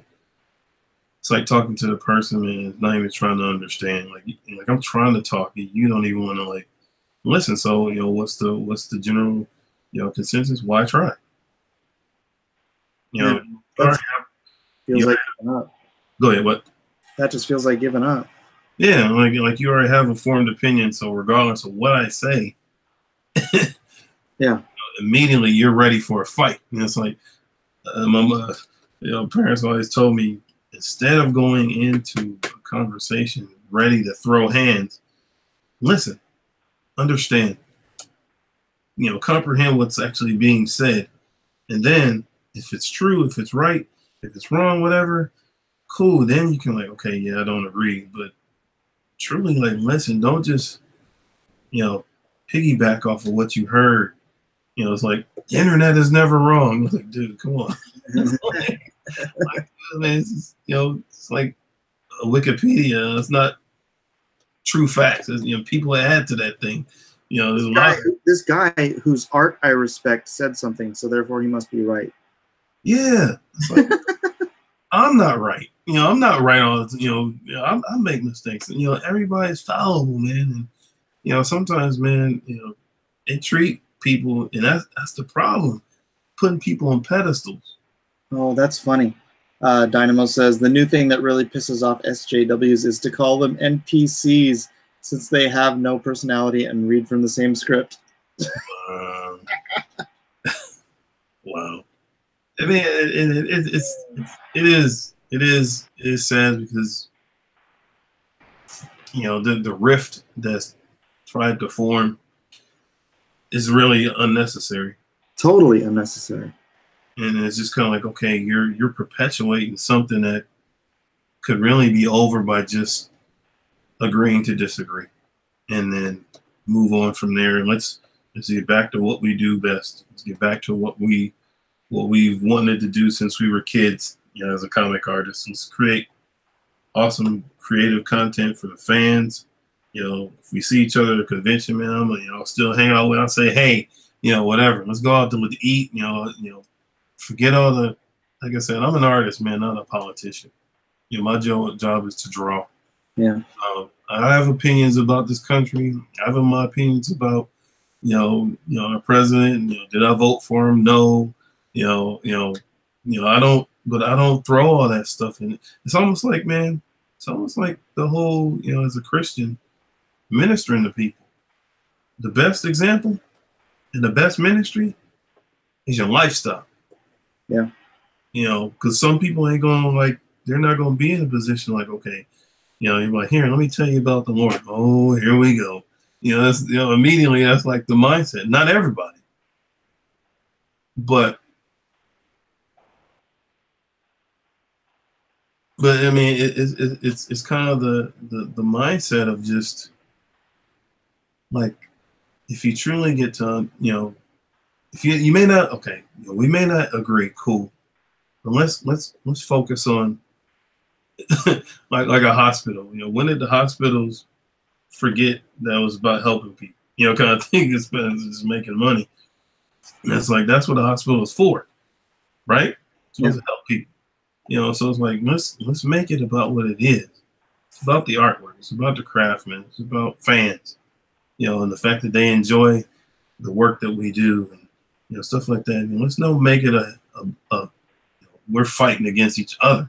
It's counterproductive, man. Nothing's getting done. Spending time on Twitter. It's like, man, surely you got more stuff to do. You're just waiting for that tweet. Yeah. It's like he said, man, mute is a powerful thing. Yeah. I got stuff to do, man. You know, trying to inspire people and leave legacies and stuff like that, man. Somebody was like, that's good, man, that you.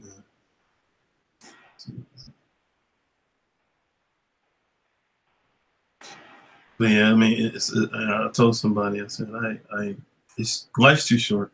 I've had, very close individuals pass away, within the last 3 years, and not only, some old, some young, and being, I think of my grandma, man, she passed 2 months ago, and that was the first time I actually seen anybody die. Oh, really? So it was kind of like, wow. Holy crap! How old are you? 40. But I mean, I generally don't if somebody is dealing with issues, man. Of course you go to the funeral and stuff, but I actually never seen him actually die. Oh, okay, yeah, I saw my dad die like flatline, and it was just kind of like, to see him actually take their last breaths and stuff. But she was 92, and I'm like, man, she lived such a full life.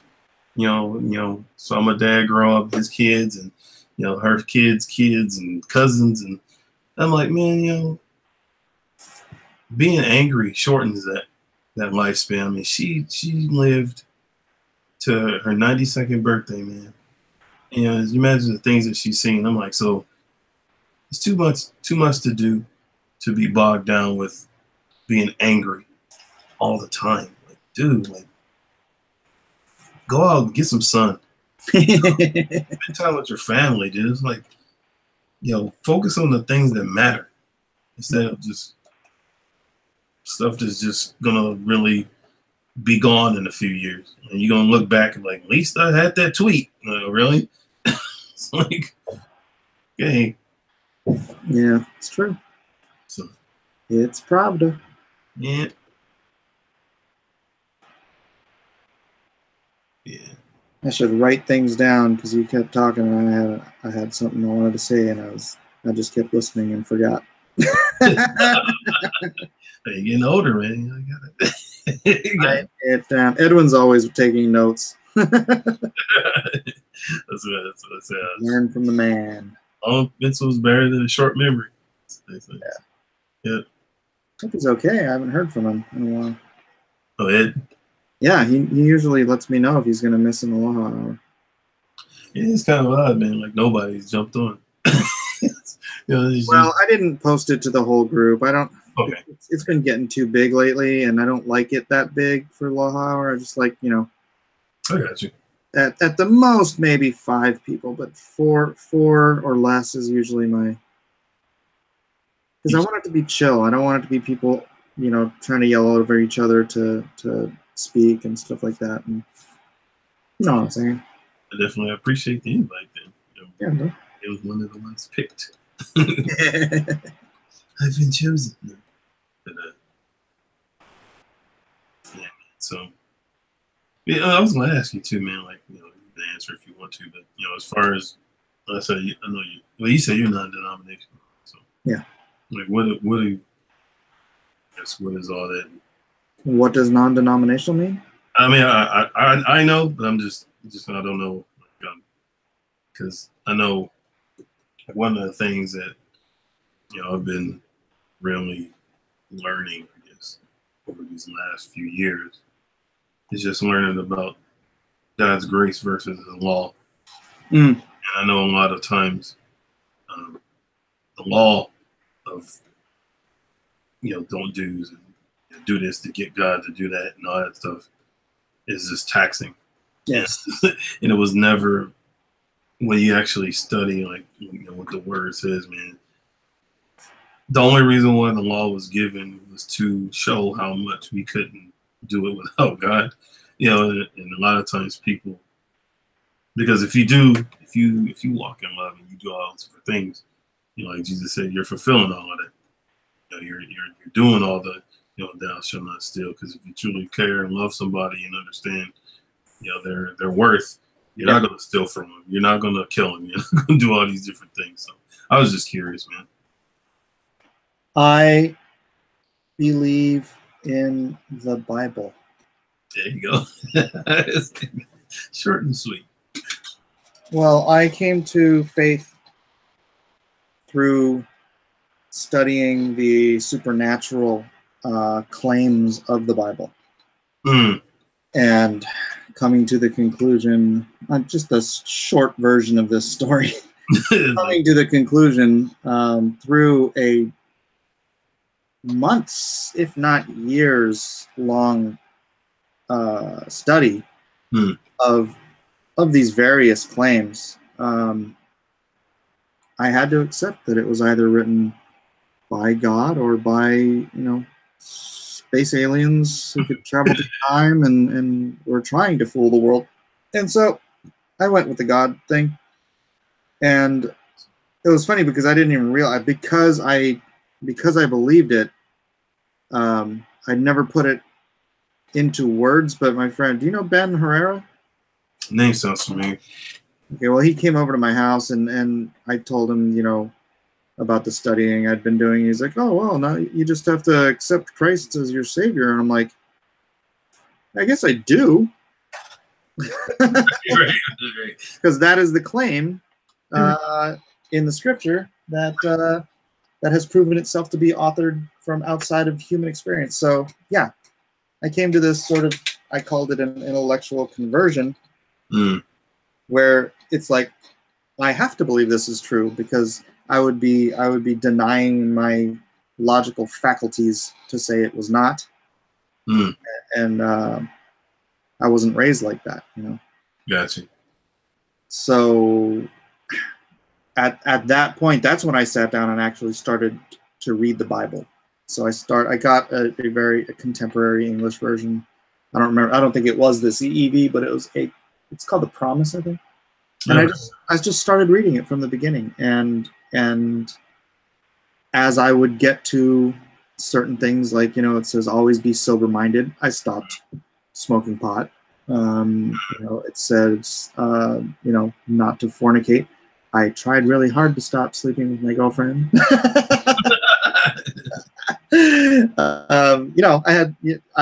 I was going through the process of sanctification just by reading the Bible from beginning to end. That's cool.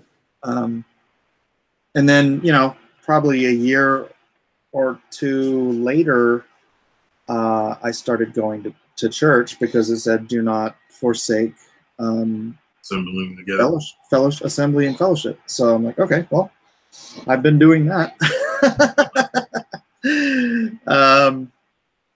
It was funny because when we were praying before this started, you're mentioning about closing doors and opening doors and whatnot.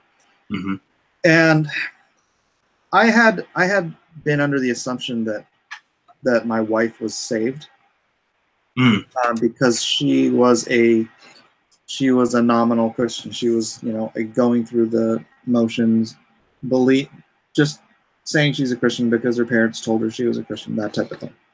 Right. So I married her thinking she was a Christian. And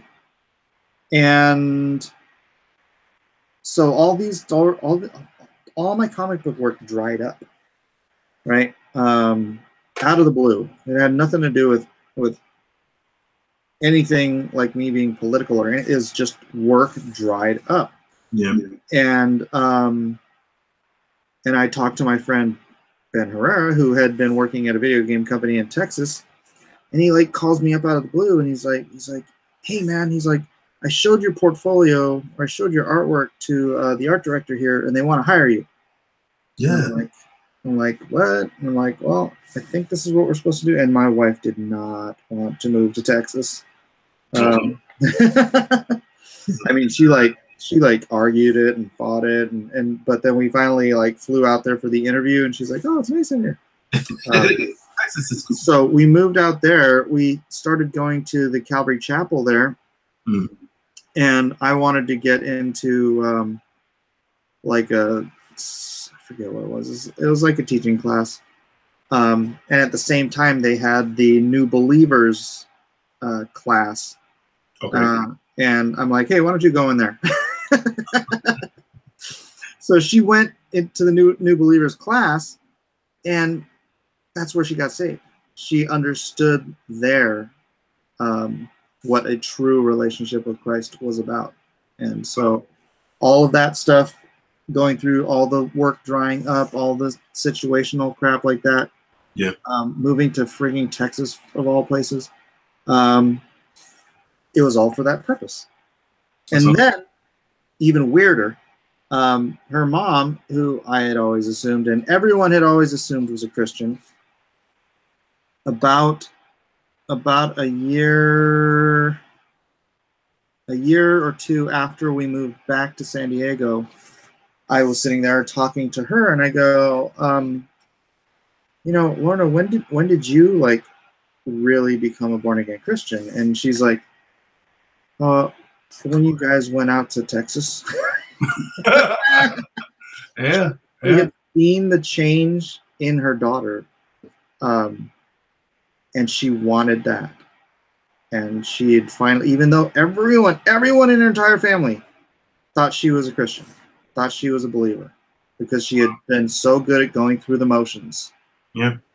And that's why you can't judge. You can't even judge people you think are saved, Only God knows. Only God and that individual person knows. Yep. But yeah, she's like, oh, about that, and she passed away that year. Wow. That was like that was one of the setup, man, for her then. Wow. Oh, you don't want to know the setup for my dad. That'll take like half an hour. No, I mean that's I can kind of weird you say your dad. What I was about to say, I can only imagine. But I mean, seriously, it's like it's for me, man, it was at a young age, but I didn't really understand who God is, and was for me till 20s, and and even truly learning the heart of God and the nature of God, man, to my 30s. After almost losing everything, and it's just kind of like it's like, okay, it's gotta be something more than just this religious mindset. There's gotta be something more.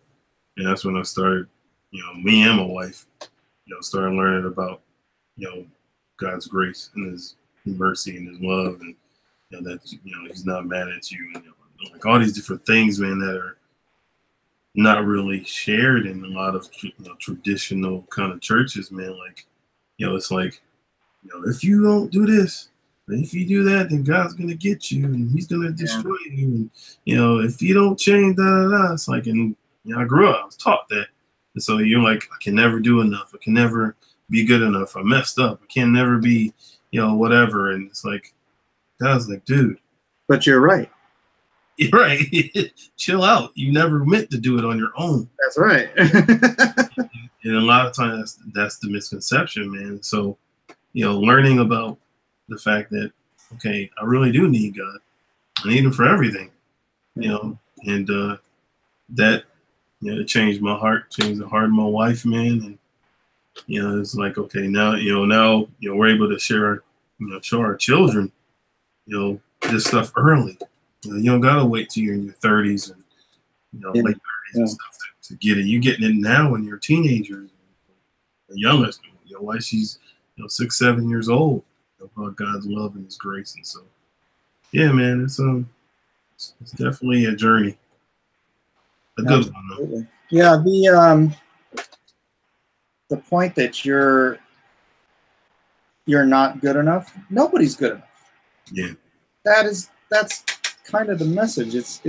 But you understand this as a father. You're not good enough to be perfect. Nobody's good enough to be perfect. But who isn't good enough for their father to love them? Absolutely. That's good.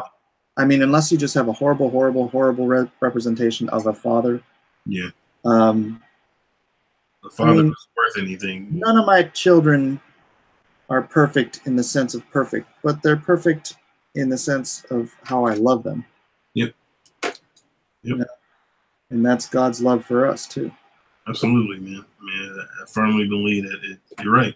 I mean, that's something, man, that I kind of got an understanding of. Like I said, in the last maybe few years, man. That, yes, God is sovereign. Yes, He's all these things. But you know what He is first? He's a father. Yep. And like you said, I mean, the nature that we have, the love we have for our kids, He put that there. And so, I mean, people, there's so much. Well, if God was this, then why did this happen? If that was, I was like, well, you also got to understand that there is another counterpart in this spiritual realm that has, an influence. And so, a lot of that stuff, man, because you don't have anybody else to aim at. It's like, well, this, if He was truly a loving God, then this, then, why would so-and-so die of, and some stuff, man, I don't understand. I don't understand why it's, you can have somebody, man, that, slings drugs or, is abusive to people, live to a ripe old age, and somebody that's completely healthy and loves the Lord dies of cancer. I don't understand that. And there's no answer you can give that isn't going to sound flippant. Yeah. I mean, and I don't try to answer it. That's 2016, man. For me, I mean, that was the story. For people that I knew, 3, 4, 5 people died almost of the same thing. Good people, love their families, honorable. It's like, man, but they died, and I'm like, it's like you're like, what is going on? But then, I had a very close friend of mine, dude. Like we were actually at church. It was kind of crazy. We were having this like little talent thing we did, where people would just come in and like, that we're in the ministry and had different talents and abilities, so they would perform and because we had some recording artists, musicians and stuff there. So they play music and people would perform. It's just something to get people out of the norm. My friend, man, she died of an aneurysm, like right there at the in the service. I tell you what, man, that's a great way to go. Yeah, I mean, but it's just lights out. You're in your presence of the Lord.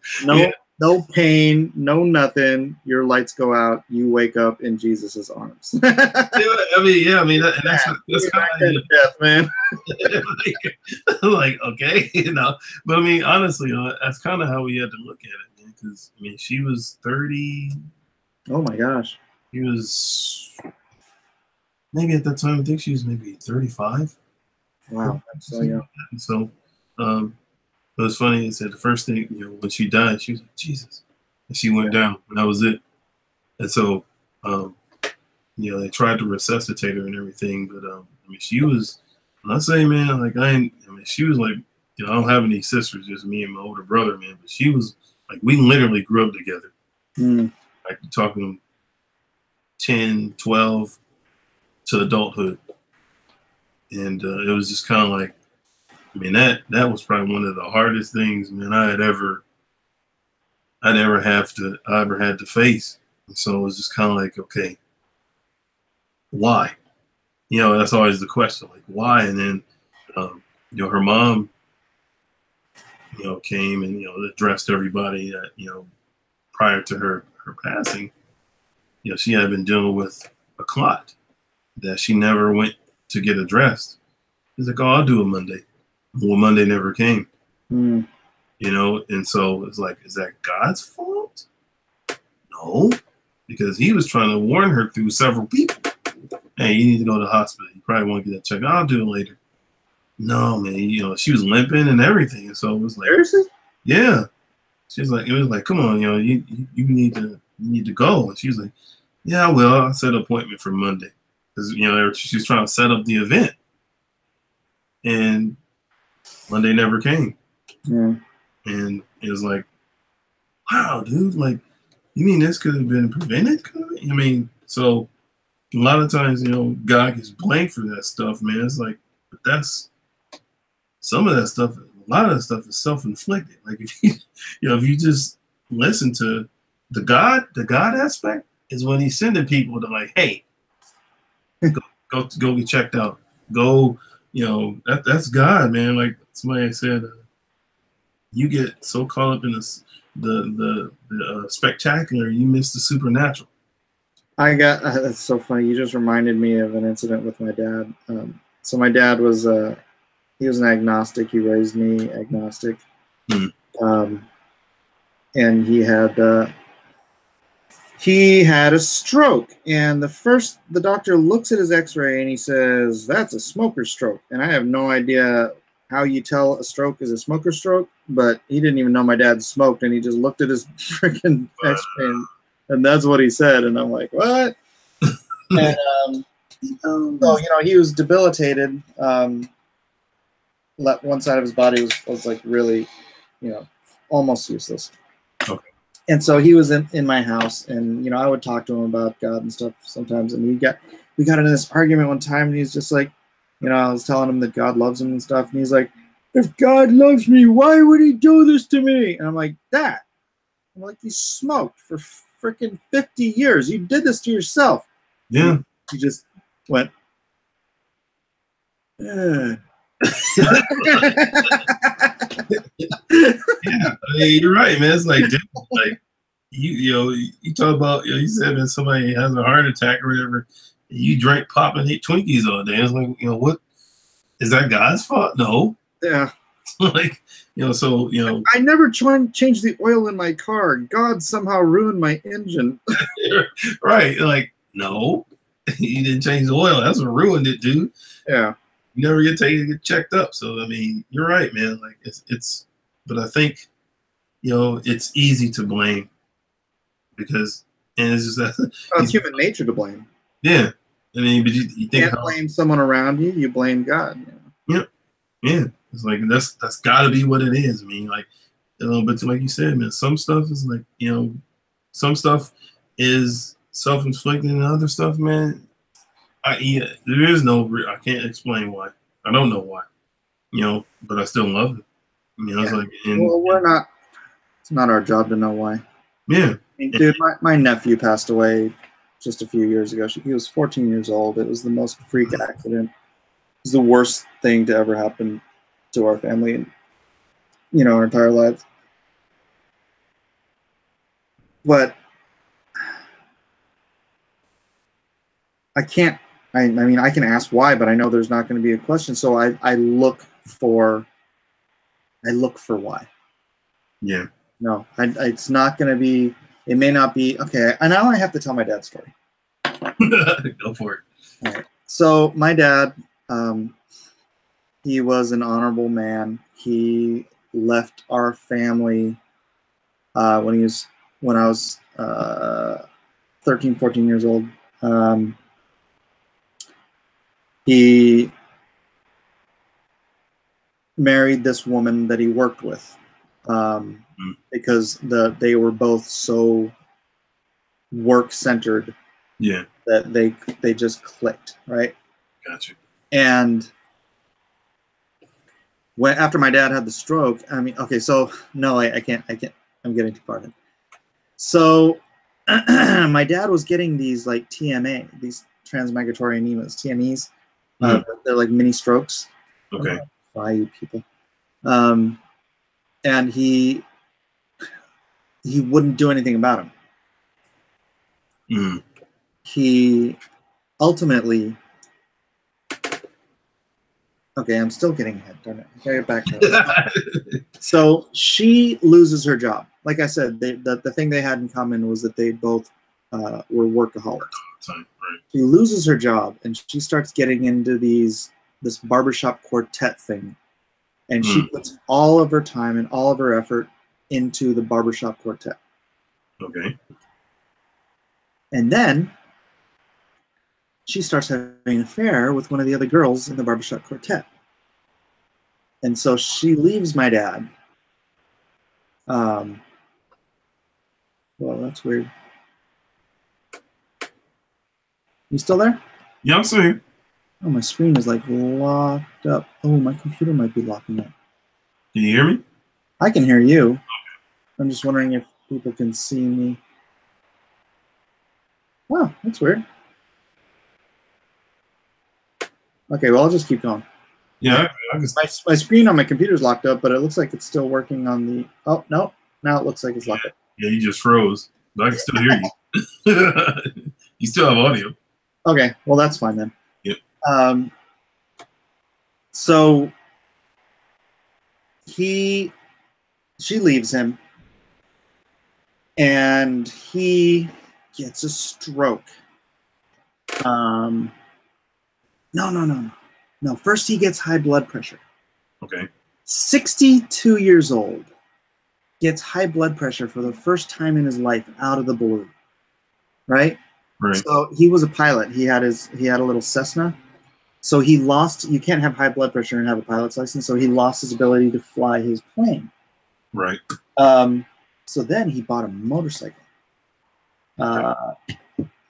He dropped the motorcycle on his ankle.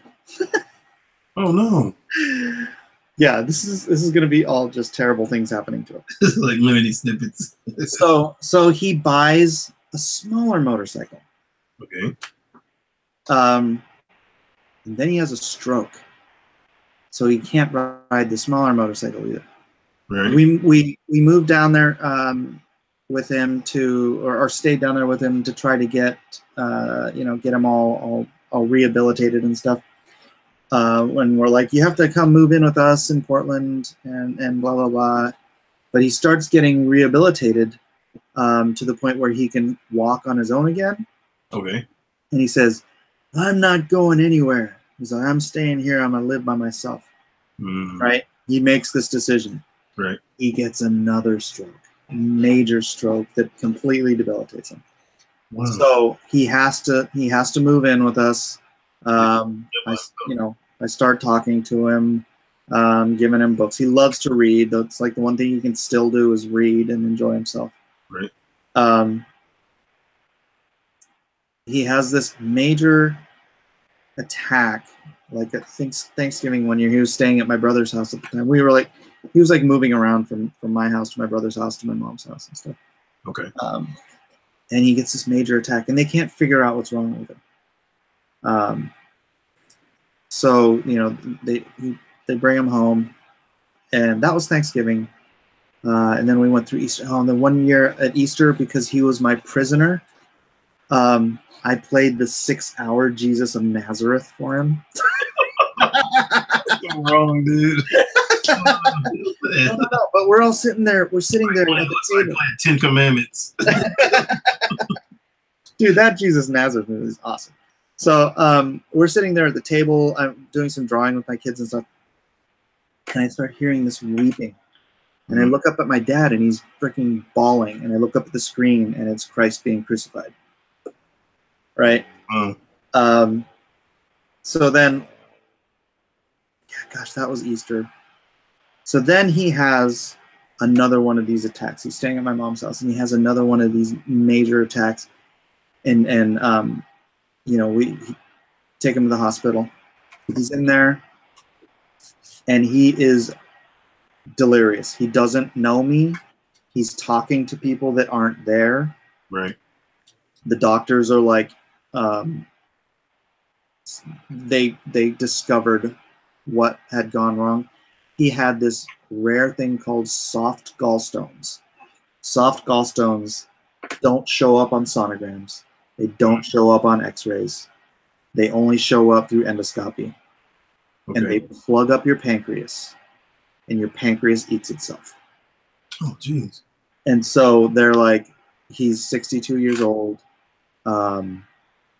We could try to operate, but he probably wouldn't survive the procedure.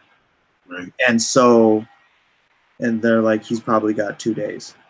And I'm like, I'm going home, and I'm like, I'm holding God to his promises.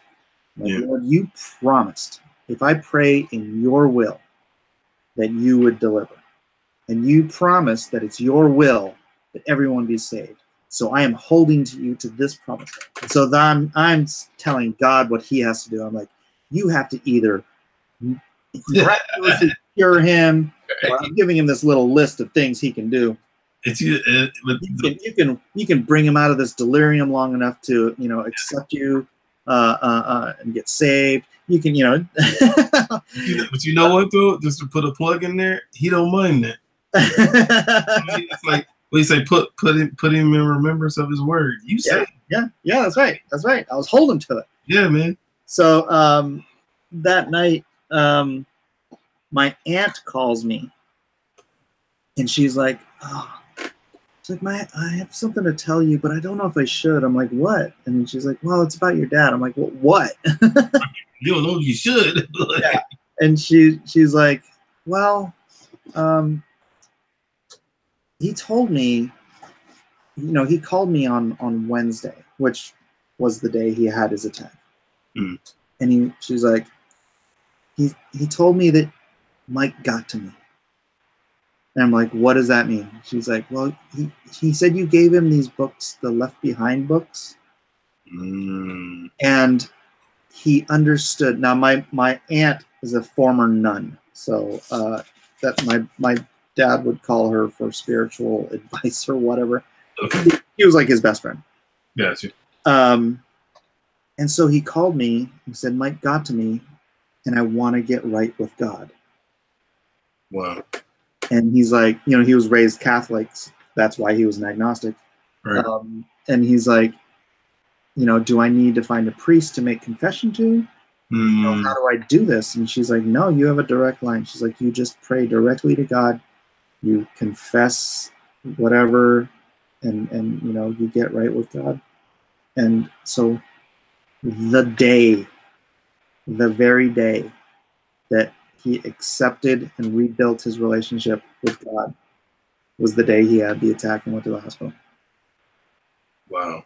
And then 2 days later, everybody's crying because they're like, he was dying. We were all in the room. And everyone's bawling. And I'm like holding his hand and I'm just smiling. Right? Yeah. I'm just like, go. I'll see you there. Hey. Like, hey, don't wait around on my account. Yeah. Yeah. So I was holding his hand and looking in his eyes as he died, and I'll see him later. But all that stuff, that's what I mean by I wait to find out why. Yeah. Because all that stuff, as he was going through it, he was going, why? Yeah. Why? For a couple of years, just going through this living hell, crap after crap after crap. Yeah. Just getting worse and worse and worse. Oh, and we found out after he passed away.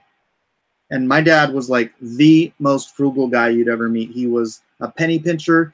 He was extremely good with his money. He would never make any kind of financial decisions that would threaten anything. He changed his life insurance policy to accidental death 6 months before his stroke. Oh man, dude. He was trying to kill himself. He was going to fly his plane into a mountain. God gave him high blood pressure. He bought a motorcycle so he could drive himself off a cliff. He fell over on his motorcycle. He bought a smaller motorcycle. God gave him a stroke. He wanted to live on his own. God gave him another stroke. Right? Wow. Thing after thing after thing. Things that we think are curses and pain and suffering and all this stuff.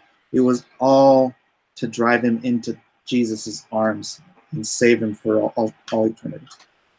That's crazy, dude. Isn't it? Wow. I mean, that's one thing, man. God has a way of, I say, breadcrumbing your life. It's we go about our day to day, man. And we just we do stuff, man. But God, because He's an awesome God, He's an awesome Father, has a way of just dropping nuggets. Like I said, breadcrumbs in the forest, man. Like, hey, come this way. Like it's almost like the thing, I set before you life and death, choose life. It's like there's so many ways we can do it, but God even tells us the best way. You know what I mean? Like you got life and death in front of you. The easy way. Life. It's the easy way. Yeah, I mean, it's Bend like the knee. Pick the easy way, because I always pray when I pray for people. I pray for God to bless them into the kingdom. yeah, You know, bless them, bring them to their knees in some way where they're not forced to their knees. yeah, In suffering, and like what happened to my dad. I mean, I'm glad. At the end of the day, I'm glad he went through all of it because of where he is now.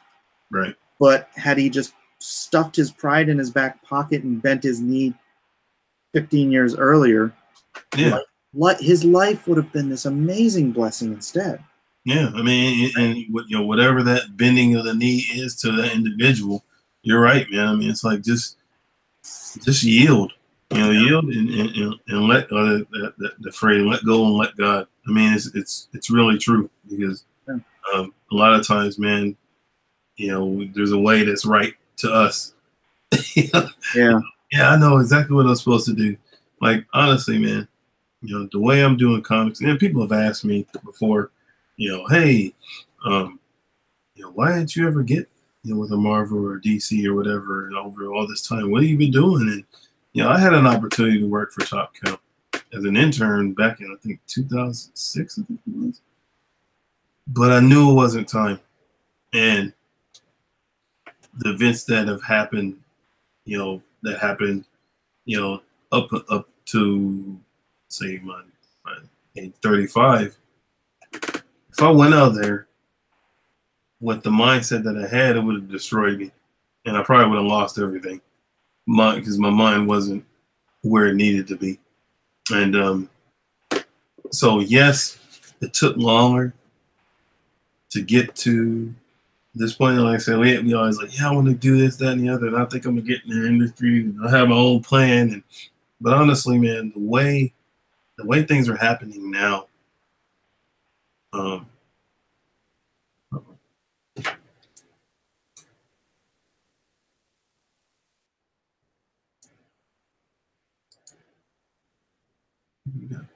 I got disconnected. Let's see here.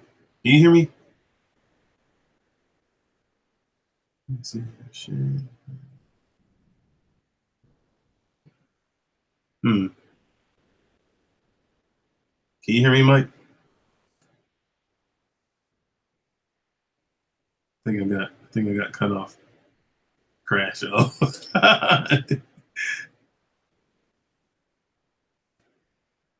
Well, cool. I understand. Um, oh, you guys can hear me? You guys can still see me draw too. Well, cool. Um, no, but I'll just say this and then I don't know, maybe start over. But anyway, I forgot what I was saying. I got distracted. No, but what was I saying? Thing distracted me. But yeah, I mean it's things come full circle, man. Like I said, yeah, I plan to be in comics one type of way. But that's the thing, man. When it happens the right way, and just think about the growth and the journey that I've had, up until this point, and would I have rather done it an easier way? Absolutely, but I've learned a lot. This is the Kanan show. Well, all right. So, welcome to the Aloha Hour, the Kanan White edition. No, no, but yeah. So, I'm definitely grateful. It wasn't easy. A lot of ups and downs, man. But I'm convinced when God does it, He does it right, and it just works. So, but alrighty. It's just weird. I don't know what's going on here.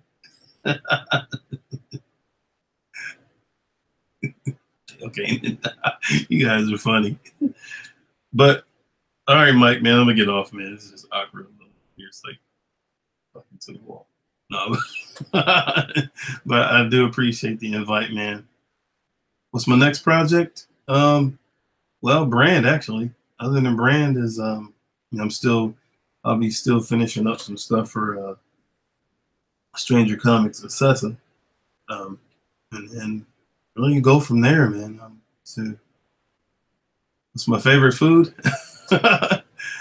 Fish. Anything fish. Particularly none of the exotic stuff, but I just really love seafood. So I'm definitely a seafood lover. So I think Mike rebooted me. There you go. Think you can just take over my stream? Right. Had to keep it going, man. The show must go on. No, but yeah, man. Like I said, so I'm grateful, man. Just a lot of changes, a lot of things I had to do to get to this point. But I mean, honestly, dude, like the Comicsgate, man, like, to me, has been, in spite of why it had to be formed, to me, it's probably the most fun I've had in a long time as an artist, being able to just, really hang out with people, man, that I grew up watching and, admired and still admire. And being able to just chop it up like this, man. I mean, honestly, dude, without Comicsgate, I can't think of probably when I would ever physically ever talk to you other than that one time over DeviantArt years ago. You know what I mean? So, that was over 10 years ago. So, yeah, it's been a while. So, but, yeah, just being able to connect, man, with creative minds. I mean, keeps you, like you said, it gives you that studio atmosphere, studio vibe, and you don't get that everywhere. And I guarantee, man, unless gone are the days in a lot of those other companies, those majors where you get that studio atmosphere, and you can sit and chill and hang out and bounce art off each other and creative ideas and just kick it. It's so corporatized, and a lot of times, man, you never even, unless you go to one of their summits, where you just, or conventions. But here, people get to kind of experience that convention life every day. Yeah. And they do. They come back every single day. Yeah. That's the interesting thing about that. I guess this is what I was thinking about earlier, and you brought it back by saying corporatized. For some reason, they don't want to see that there's a problem. Right? I mean, you get it from these guys who are just arguing against the whole Comicsgate argument that there's a problem in comics. And even if you take away the whole political part, they still try to say it's like everything's fine, nothing to see here. Yeah. There's no reason for Comicsgate to exist. You guys should just, get back on the bus and go along for the ride with the rest of us while we careen off the cliff. And it's like, you know what? Okay. If you don't see a problem, that's fine. Yeah.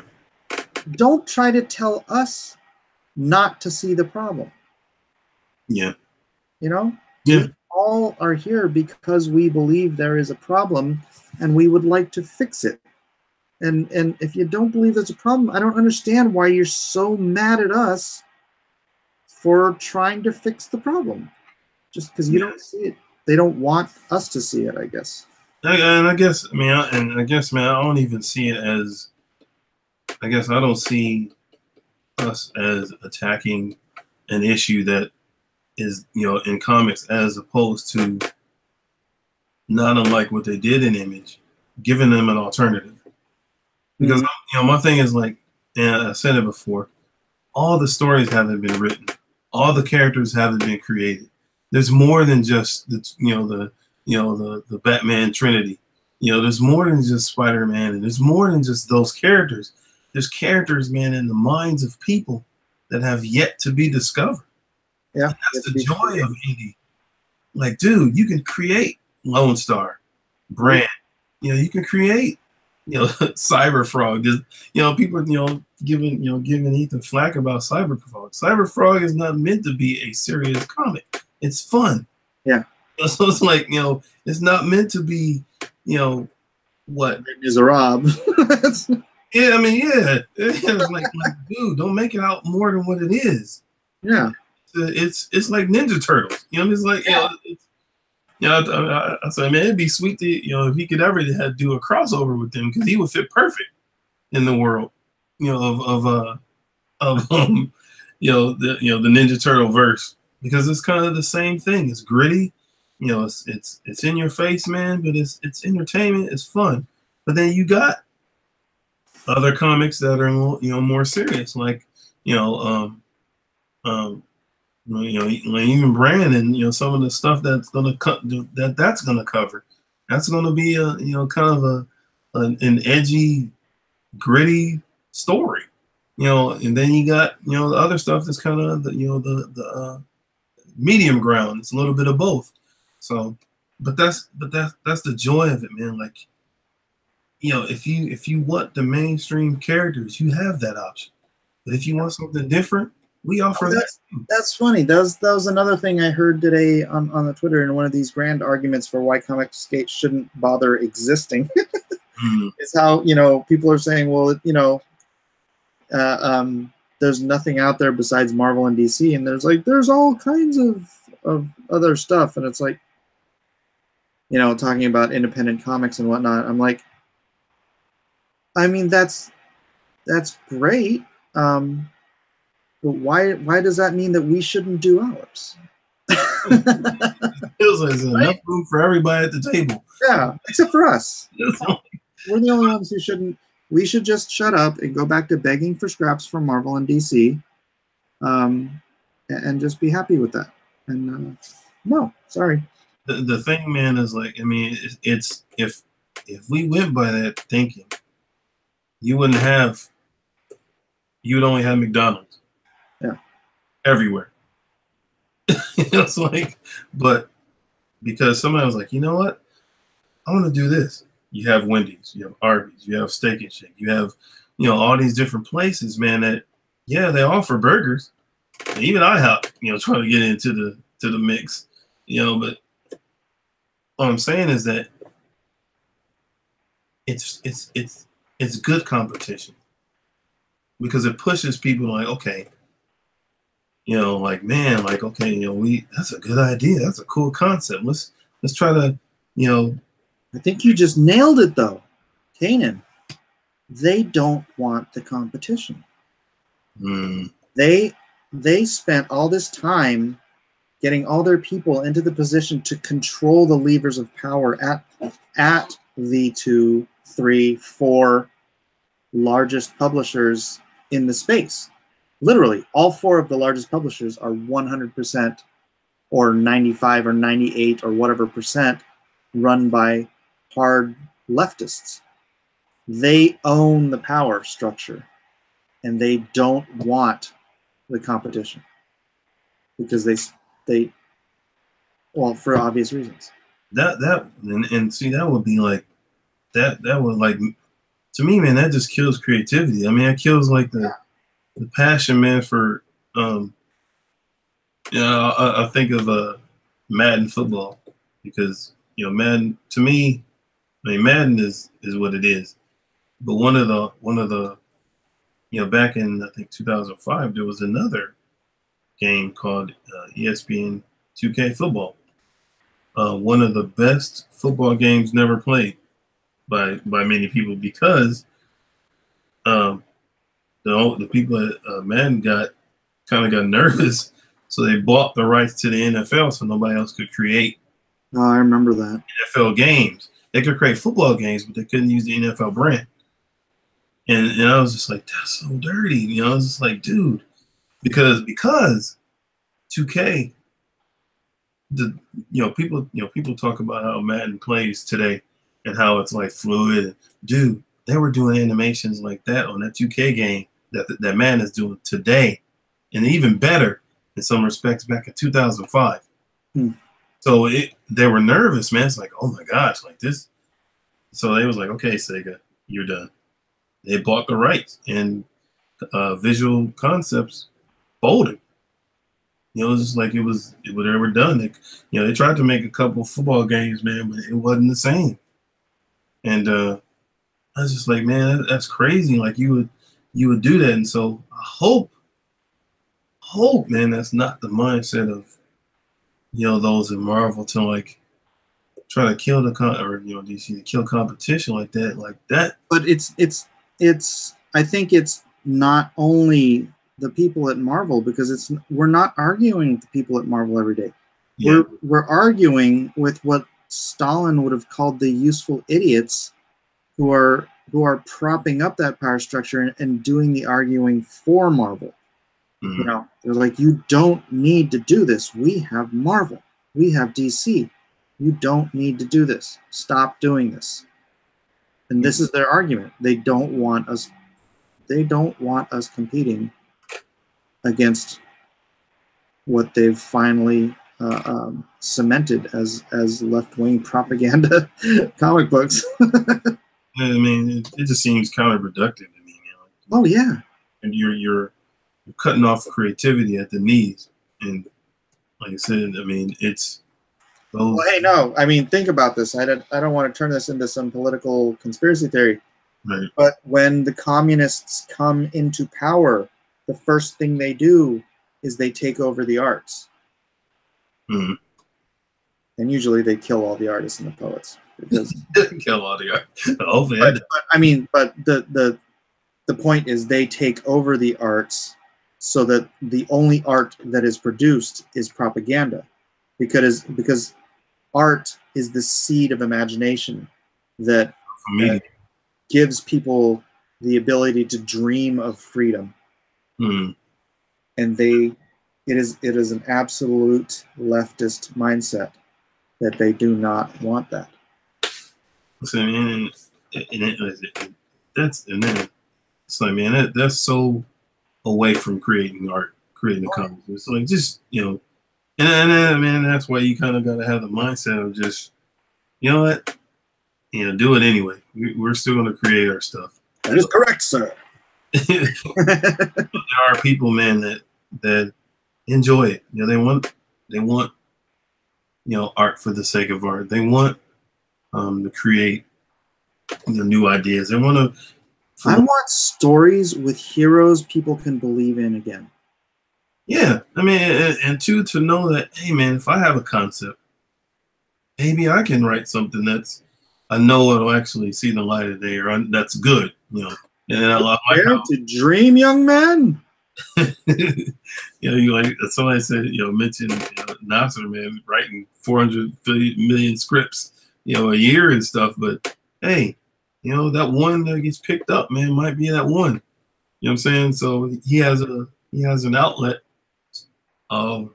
He has an outlet to see if it'll actually be produced into something, via through the Comicsgate community. Nasser is living the dream. I'm giving that kid such a hard time right now. I'm totally not even answering his DMs or anything. It's just to mess with him. I hope he's not listening right now. He probably is. No, but you're right, man. I mean, he's what, 20 something? He's 20, 21. Yeah, got a couple of published books or whatever. Living the dream. Yeah, man. So shoot, I wish I was doing something like that at that age. Yeah, I was still trying to find myself. But I was working in Malibu. He is. I was. Oh yeah. Oh wow, yeah, that's Malibu. That's classic. No, but that wasn't. No, but I mean, it's I just I think Comicsgate is a good thing. I mean, it's an injection of creativity into something, man, that maybe a little stagnant. You know what I mean? And so, in my image, it was better for it. You know what I mean? I'm sure they got hated on. Oh yeah, I hated Image when it came out. I felt like these guys. I felt like Marvel was being betrayed. Yeah. I mean, in a very real sense, they were. But they had done their fair share of betraying too. I just wasn't privy to it. Yeah, I mean, and you get the true story from everybody. So it's like, some of these individuals that are heavyweights. So I think they would like honor that. Like, wow, they're doing what we did, because stuff comes full circle, man. And history does repeat itself in a lot of ways, and so. Yeah, well, Art was there, and he's like, he feels like this is Image all over again. That's what's, and I think honestly, I think that's one of the things that sold me on this. It's like, yes, like this is, and I'll actually get to be part of like ground zero kind of thing of a handful of artists coming together, different business model, different mindset. And that's one of the things that they didn't have. They were just like, we're artists and we like to, some of them had a little bit of understanding, but we have, we're starting something like Comicsgate with, people such as yourself who have, are seasoned and have years of experience of how things flow and how things should go in the best way, and like bouncing stuff off of each other and stuff like that. To me, man, it's like that's stuff you celebrate. Like, man, the little guys, so lack of a better term, coming out and not forcing an ideology, believes different stuff. You're gonna get different types of books. You're gonna get different types of stories. Not everything's gonna be like you said, that cookie cutter thing. Yep. Everybody's you're gonna have all gonna be inspired, man. Yeah, inspired. You have the patriotic stuff. You have the hip stuff. You have the fun stuff. You have all that, man. Is in Comicsgate, and like, man, guys, don't listen to the hype. Learn for yourself. That's 101, man, with knowledge. Like, find out, ask me. It's like, don't just assume. Ask me, like, what is your role? What do you feel about Comicsgate? Well, I feel X, Y, Z. Oh, cool. Now you know. You know what I mean? Don't go by what the internet says. It's like, ask the people. Ask, talk to me, one-on-one, ask me face to face. And I think it's cool how you guys give people an opportunity to kind of know, if you really want to know what it's about, come on the stream, chat and talk. Those that come, they learn the truth. And I'm just like, man, like this we're about the very thing you want to achieve. We're not messing with nobody. We ain't hindering nobody. We're just making good stuff. And, I hope people can see that and see past all the bull. Like, okay, they really are, even like the thing helping the individual that needed money.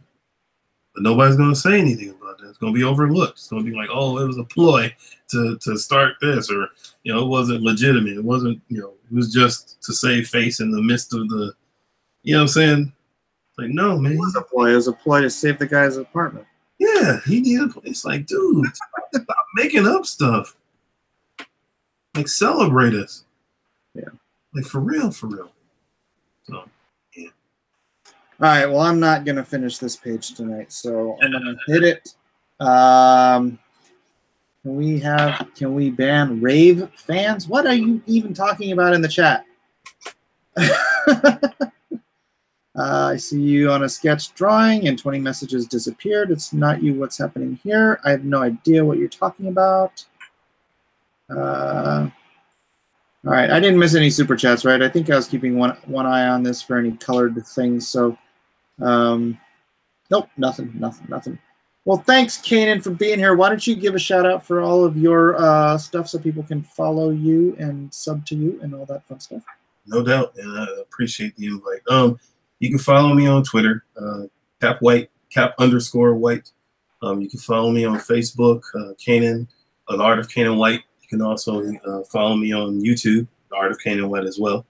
And did the social medias. Please, if you haven't backed our Indiegogo, please. You know, we got about 3 days left, 3 or 4 days left. So as much as you got some extra cash to fling our way, man, that'd be awesome. I guarantee you will not be disappointed. We are bringing our best A game to this book. And then also, I want to plug, you know, I think it's a Kickstarter going on for Assessa by Stranger Comics. You can check that out. I'm also doing illustrations for that as well. It's a fantasy, so if you like fantasy and Lord of the Rings type stuff, that's something for you too. So, yeah, appreciate the invite, man. Thanks for your fan base having me take over your show a little bit. And dude, it was a pleasure, man. Yeah, brother. And so for actually, you know what? There's something. What is it called? Hannibal. I can't remember the entire name. Go to Kickstarter and check out, look for a comic book called Hannibal. It looks really cool. I saw it today. Somebody posted it on Twitter. I don't remember that. If my computer wasn't such a piece of crap. Oh no, it's okay. I do have it on here. It came up. It's called In Search of Hannibal. Run over there and give that a look-see, but not before you go to LoneStarComic.com if you have not already, and check that out. And if it floats your boat, then please support it. And if you would, please support the Lone Star for the Troops tier. I've got it set up so that I will be sending, for every Lone Star for the Troops tier that is purchased, I'm sending 26 copies of Lone Star to the troops via the USO. So please consider that. Help our troops out. It's like Christmas whenever they get something like that. So also do subscribe, ring that bell for notifications so you never miss an episode or when we come online. Also, yeah, there's a mailing list in the description. If you would be so kind as to click that, I would appreciate that as well. So let me click the button here. This has been the Aloha Hour, everyone. Be good to each other. Aloha. Be about love. Be about patience. Be about kindness and gentleness and meekness. And you know, turn the other cheek once in a while. We don't have to be contentious, and a soft voice turns away wrath. So, Lone Star Squadron, you are dismissed. Say aloha, Kanan. Aloha. Good night.